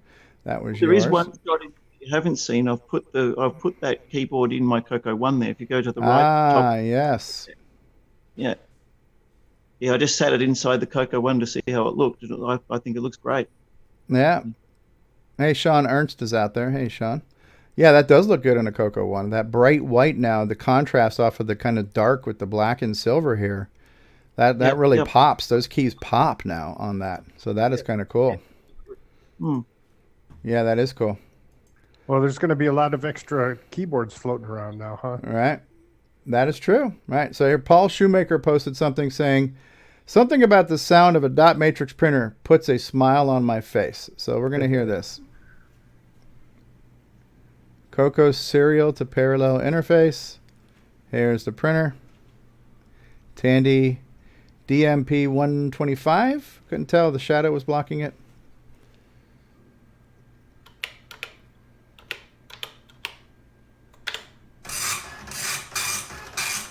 Music to our ears, right? Those listening to the podcast will really appreciate this. That's a modern printer compared to my line printer 7. Don't make me fire up the TP10. I'll sample that and plug it into my little converter board and see what it does with the modular synth. Oh, wow. Yeah. And we got a bunch of pictures from VCF West from last weekend. Here's Mark Overholser, speaking of Steve Banford's game, the very Mario-esque style game, on a green background that doesn't look horrible. If done well, we can take that limited color set and make it look well. So, yeah, a bunch of postings of VCF West on the Facebook group. I need to download these and add them to our little slideshow here on the show. I don't know why Facebook is buffering on the images right now.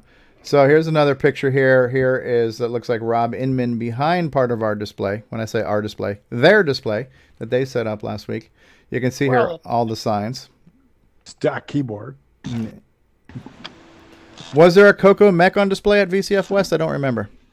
No, we did not have one of those. Okay.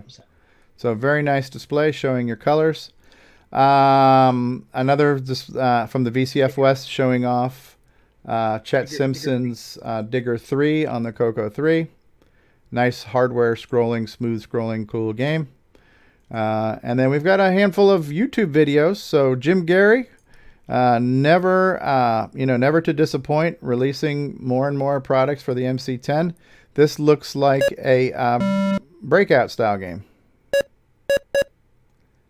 in stunning low resolution. Blinding fast. Yes. Nightmare. Nightmare. Digital to analog converted sound. Yes. So another release from Jim Gerrie. Jim Gerrie just keeps them coming. Also from the Jim Gerrie. Go ahead, Ron. David, you could port these sounds from an MC10 too. Yeah, it'll work with any single note at a time audio source. Yep. Right. Another another hit from Jim Gerrie here. I believe this is a random maze generator. And this will just randomly generate what is possibly a maze, although because it's random, I don't know that it's fully navigatable. But this was one line of code that looks like it's just drawing out an endless maze-like display. That's kind of cool, like for a screensaver or something, right? Yeah, that's cool. All right. So almost a 3D sort of look to it too. Yeah. All right. So this is Amigos Retro Gaming. So they're going to be talking about Dragon 32, 64, CoCo Indoor Football, and Backtrack. So I guess they're going to be reviewing some of these games, and I don't want to get into any copyright stuff or anything else. So let's just see if we can scroll through here. Okay, let's see what they're going to show. UK or Europe for the Project Sam. I think we showed off some of these the other day too, right? Code name for it was. I'm going to go with Scorpion. No, that's a good name though. No, ironically and amazingly, it was the Pippin. Okay, so they're showing off games. That one I haven't tried yet. Have you tried that one? Not on. This might be similar to some of the stuff that we were showing off last week, like the top 25 shoot 'em ups for the Dragon. So they're doing a review, but one of the games on here that looked good was an indoor soccer, right? This one looks really good. The bounce value, the ball. Yeah. It also has a Look at the graphics here. on how it will That's bounce cool. that is Yeah. randomly generated. So that indoor soccer, indoor football. Interesting to play this game. So yeah, there's a link to this in the description of this video if you want to check out that YouTube video. So this is coming from Amigos Retro Gaming. They're reviewing some games on the Dragon and CoCo. So cool stuff. Another cool video here. So this is, I want to make sure I can read the name here properly. Yeah, I think it's Noriko. I don't want to butcher the name, so I'm not going to try to mispronounce it. But she's been doing a lot of text adventure playthroughs. And in this video here, we're going to be looking at Scott Adams' Grand Adventure number 6, Strange Odyssey, text adventure on the CoCo 3. So I'm not sure how much this is to look at, but usually these videos start off with a little bit of a history and an introduction to the game, a little bit of a backstory, and then it's an actual playthrough. So this is kind of a long play if you want to see this entire text adventure played through. So I won't spoil it for you, but I think in the end the butler did it. So link to this in the description too if you want to check that out. And then we have here, Nathaniel Lockhart says, a little experiment I did loading a game from my reel-to-reel tape player onto my Tandy Color Computer. So I just wanted to show off real quick something I've been messing around with here on my TRS-80 Color Computer 2, 64K, maxed out. One of the main ways it takes in programs is through audio cassettes. So here we have reel-to-reel. Little guy here at a local radio swap meet. Because I didn't want to, buy a full reel just to... I all hooked up. The picture on this is terrible. Probably got to replace like some caps or something. That's not bad for RF, honestly. Or maybe even just get a AV kit. But so yeah, I have this guy hooked up. Oh, there's the joystick I made. Okay. I have, this guy hooked up here to my. All right, so get to the part where he's loading the stuff. All right. It shows the prompt. Now let's move back over here, and let's do play. Oh yes, to manually flip the. This is on 1 7/8 inch per second on tape speed. I was doing some experiments on this earlier, and see, there it goes. It's loading. I was doing some experiments on this earlier, where I was using the higher tape speeds of 7.5 inches per second and 3 3/4. It's looking like to exact, and it didn't work. There you go. It's backtrack. All right, so we're used to loading things off of a normal cassette player. So this was an experiment. Can I do it off of reel-to-reel? And the answer is yes. So it's kind of cool, right? That's pretty vintage when you think about it. This is That's what you call keeping it real. Oh. Hi-yo. That by way of just a little bit of talking about vintage and talking about nostalgia, that reel-to-reel deck there is actually an Akai deck. And those two levers, the play and record lever is the first one, fast forward and rewind's the second lever.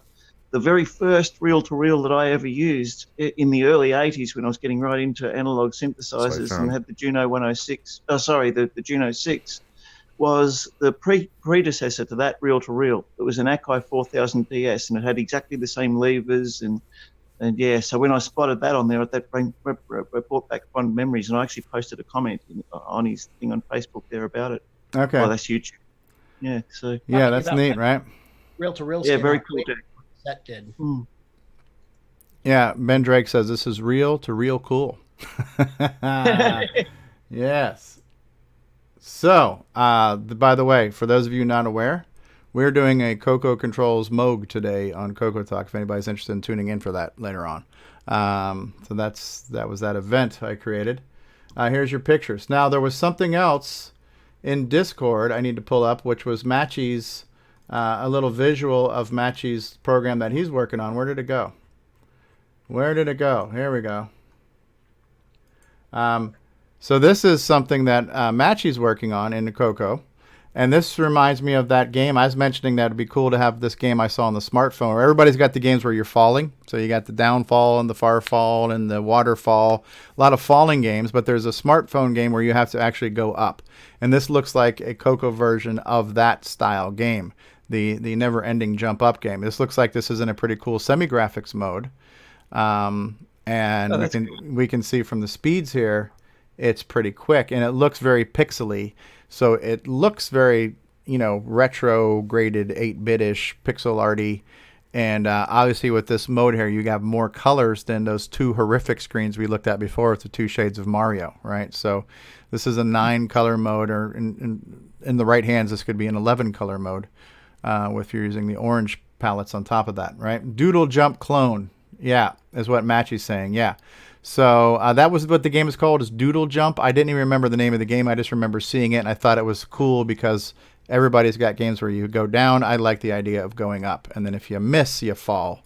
So yeah, very cool. Now, is this an actual game, or is this kind of like a pre-programmed demo, Matchy? We'll wait for him to respond to that. But yeah, so this is a clone of Doodle Jump, and I don't know if this is actual gameplay or if maybe this is just like a demo, a pre-programmed. I love that rocket pack on the back. That's yeah, really cool. Yeah, that's neat, right? So I would love to see this and play this, yeah, looks very, very cool. So yeah, cool stuff. So I think that's all I had for news this week. If it's possible that I missed something, but I think we've covered a lot of news this week, and I think we've had a lot of show today. We're coming up on 2.5 hours, so I don't know what else to talk about today. I think we've said a lot. We've done a lot. So I'm going to turn it to the panel and to the audience. What else would we like to discuss right now? Please, not everyone at once. There's a lot of stuff on Show Me Your Color Computer. A bunch of people have posted on that. You want to bring that up? I'm going to see if I can find that right now. Show us your tandies. Yes. Yep.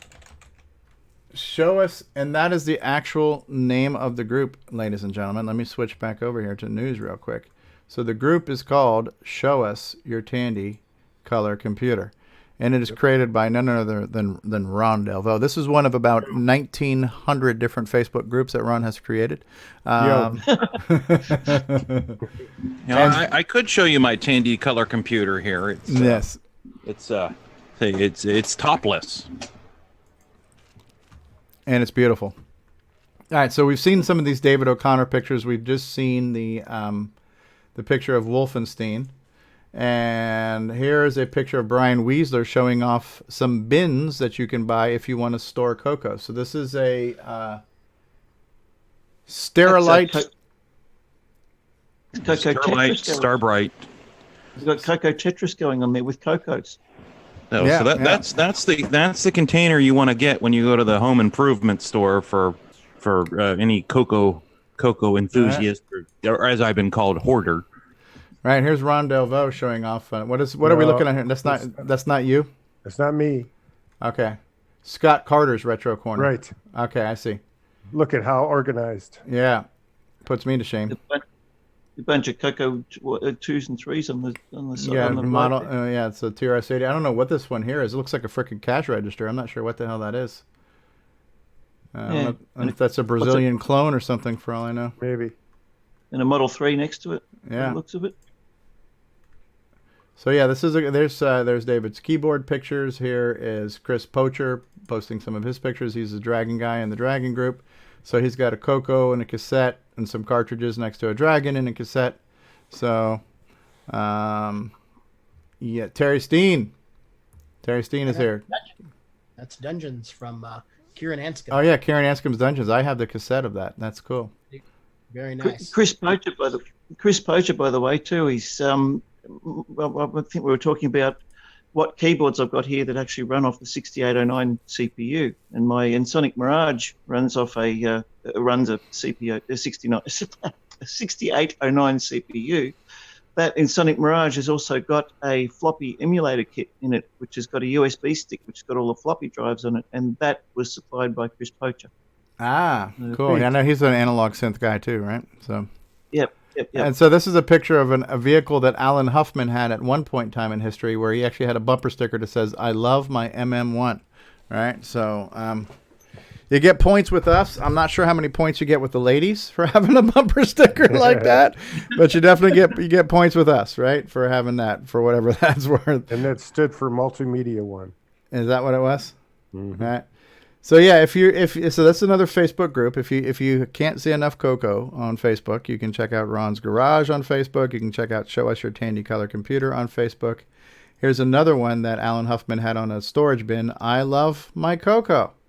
So Alan's definitely. I support OS 9. Yeah, I support OS 9. I support OS 9. Yeah, it looks like 650. Yeah, 650, right? So.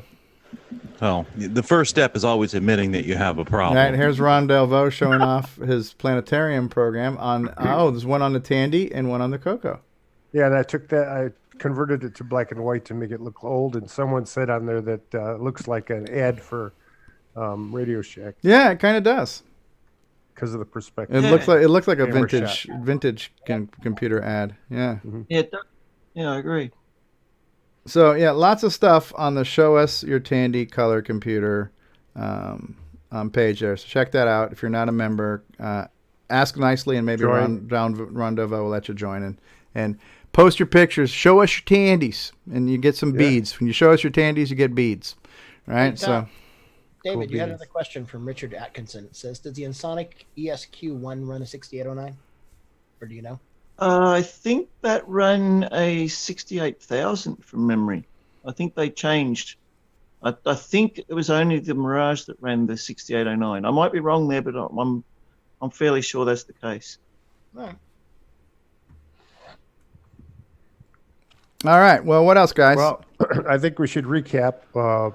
In this show, we've named beards. We've named beards. What's the final name for David's beard? The Zed? Yeah. Oh, I gotta. Yeah. ZZ bottom. ZZ bottom. So. It's roadkill. Roadkill. Ron's is roadkill. We could run a competition, and I'll pick a winner, and we can maybe. I don't know. How about Mark Underholser? Yeah, Underholser. I'll have this might be the first time where we've had a show where the panel size has remained consistent and the panel members have remained consistent the entire show. We usually have people kind of come and go. It kind of ebbs and flows, right? So it's been a panel of about a half dozen. So we've been a skeleton crew this week. Look at all this screen real estate I have. I know. Look at this. I'm not like the size of a postage stamp. Yeah. You can see what's going on in the background. You can see the $5 uke. You can see the Tandy assembly badge. Yes. I got something on my nose. So, yeah. Poor guy. Thing is, we forgot to check to let anyone else in. Hey, look, I got my CoCo. My CoCo 3 is topless. Oh, okay, Ron's getting a sandwich delivery. Oh, wow, it's not delivery. It's DiGiorno. I didn't know there was a covered lunch with this. Yes. Hello, Mrs. Ron. Hello, Mrs. Delvaux. Yeah, Mrs. Delvaux with the sandwich and chips. Do you have enough sandwiches for everybody, Ron? She said, Mrs. Delvaux, that's your mother. Okay. We got like 32 people watching us right now, plus the panel. So we're gonna need about 40 sandwiches, Ron. Have you got that much? Can you? All right, keep bringing them in, Ron. Just upload them via so Joe Burnett says you should name your beard Ensoniq the Hedgehog.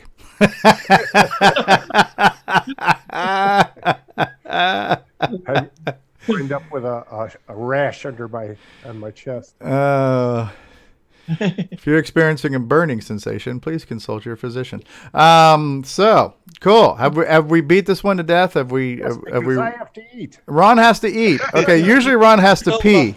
So it's all about Ron's natural functions that he needs to take care of. Yes. Something going in, something going out. Yeah, Ron, you're welcome to hang up now. We might just continue talking for a few more minutes. But I'm not saying hang up. I'm saying you're welcome to. Before you go, thank you for being here. We've enjoyed having you, Ron. I do have one question. I have a question for Ron. Yes. What kind of sandwich is it, and what do you have there on the side? It's Swiss cheese, and it looks like it's corned beef. Corned beef. Ooh, nice. Yeah. Corned beef, and then what do you got there? Some chips. You have a red plastic. Red plastic plate. Are these like your classic lay chips, just plain potato chips? Potato chips or crisps for our international viewers. Real chips. Don't care for those ones that are all the same. You know what? Like a Pringle. Pringle. I'm sensing a new segment here. Yeah, no. What is Ron having? What's Ron having for lunch? And after lunch, we're gonna play After lunch? After lunch will be what's in Ron's beard. So can you name that crumb? This could be a double flusher. Double flusher.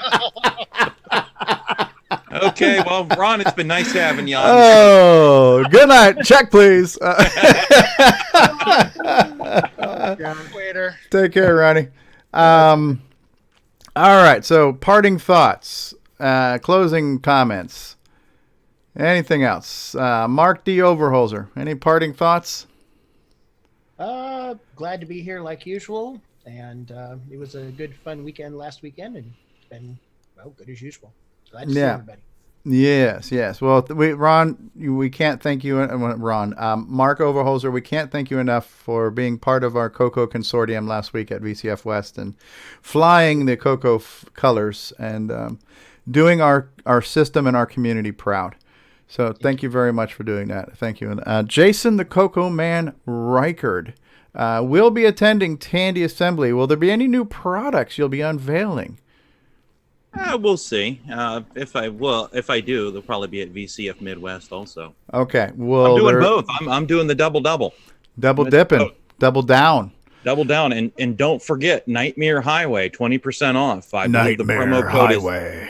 The promo code is Division by Zero Error. So if you don't have a new product, you'll have existing products for sale. Boomerangs, wallabies. I'll have switcheroos. I'll have wallabies. I might even have that. I might have something new-ish. Okay. We'll see. We'll see. We'll see what the people want. How about a switch a wallaby-a-roo? Who knows? All right. Mark Bosley, parting thoughts. No. On those badges, though, they did make a 64K one. Nick mentioned he had one. Okay, Nick Marinsky's. And we move it over. Okay, so that's a factory original. As far as I know. Okay. I acquired it that badge. Okay, yeah. I just don't know. And listen, it's possible. I don't remember seeing them, but listen, I didn't see everything. So, so Ken Reichert says the promo code is /dev/null, right? Dev null, right? So there you go. For you Linux guys. I have something. Something Yes. on my forehead. All right. So they may have existed, the 64K badges. My gut tells me I don't know that there was a factory silver, because by the time they were doing factory 64Ks, we were in the white CoCos.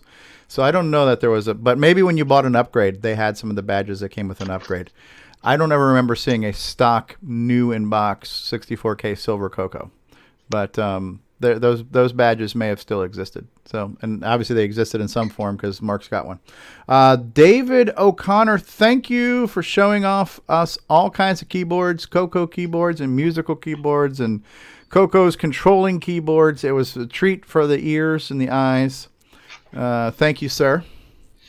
Well, it's been an absolute pleasure as usual, and a bit of a experimental journey, which a modular synthesis always is. So it's And we look forward to seeing and hearing more as your journey takes you further and as you find out more things and do more things. Would love to be along for that ride. What the hell are you laughing at? Are you messing? Is it the mouse pointer? Is that saying there's something on your nose? I'm like, what the hell is wrong with Jason this whole frickin' time? It took Mark's giggling for me to really figure that out. I'm not. Yeah, subtlety does not play well with me. I apologize. So, are you better now, Jason? Jason, are you better? I feel better now. That okay. It looks like I'm gonna have to do something to the wall now. There. Okay, so no more irritations. Okay. Jason himself. Hi-oh. Now, just so you know, this is seldom known, but it looks like it's pronounced Moog because there's two O's there, but it's actually pronounced Moog, correct? Yeah, that's right. As in Mogue. That's how. Yeah. Moog, It's like actually, rogue. Yeah, the actual lot on that. The actual real pronunciation of it is something like Moog. Because it's German or something, or it's Klingon. That's romantic. Klingon.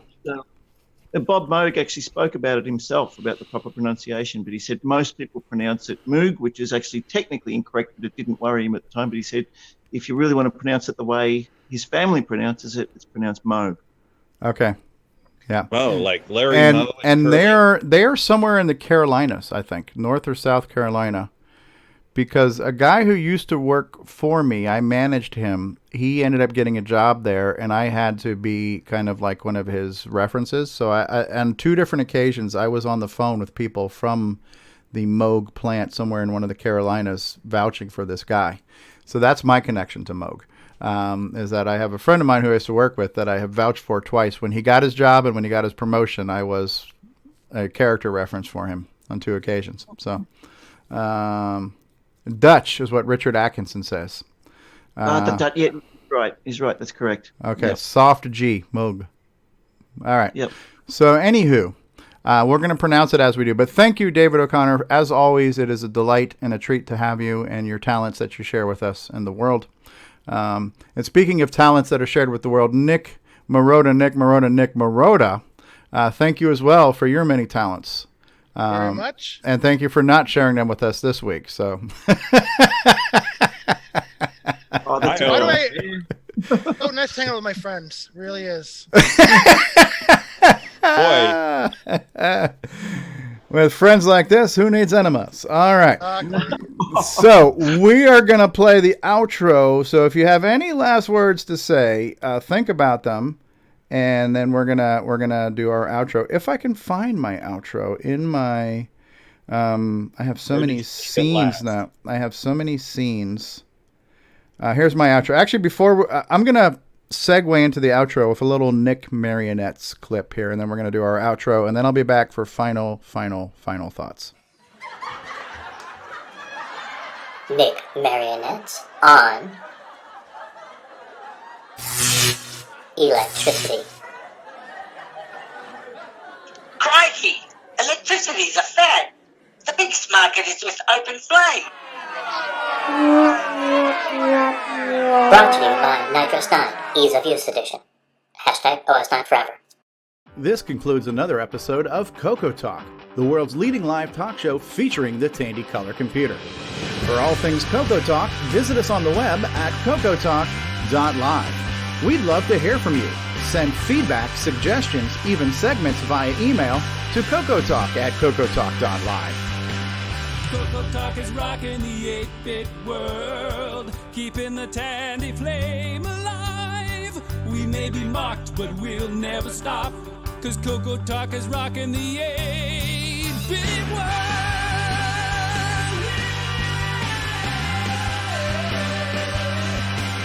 Consider supporting the show with a purchase of merchandise from our retro swag shop at 8bit256.com. If you'd like to become a patron of the show, click the Patreon link at our website at CoCoTalk.live. CoCoTALK is rocking the 8-bit world, keeping the Tandy flame alive. We may be mocked, but we'll never stop, 'cause CoCoTALK is rocking the 8-bit world. CoCoTALK would not exist without the community, its cast, crew, and contributors. Thanks go to Curtis Boyle, David Ladd, Mark Overholser, Grant Leedy, Bruce Moore, Nick Marentes, Ron Delvaux, Rick Adams, Jason Reichert, Richard Lorbieski, Jim Brain, Tom C., Rob Inman, Mark Bosley, Brian Joyce, Ken Reichert, David O'Connor, Brian Weasler, Terry Steggy, Nick Marotta, John Strong, and many more, especially to Steve Bjork for production suggestions and James Diffendaffer for making my head explode.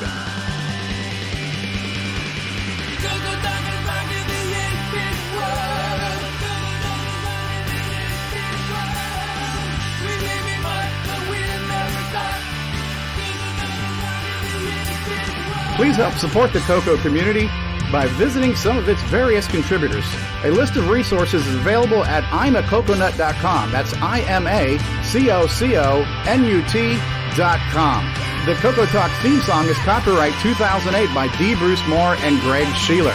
Mixed, mastered, and produced by D. Bruce Moore.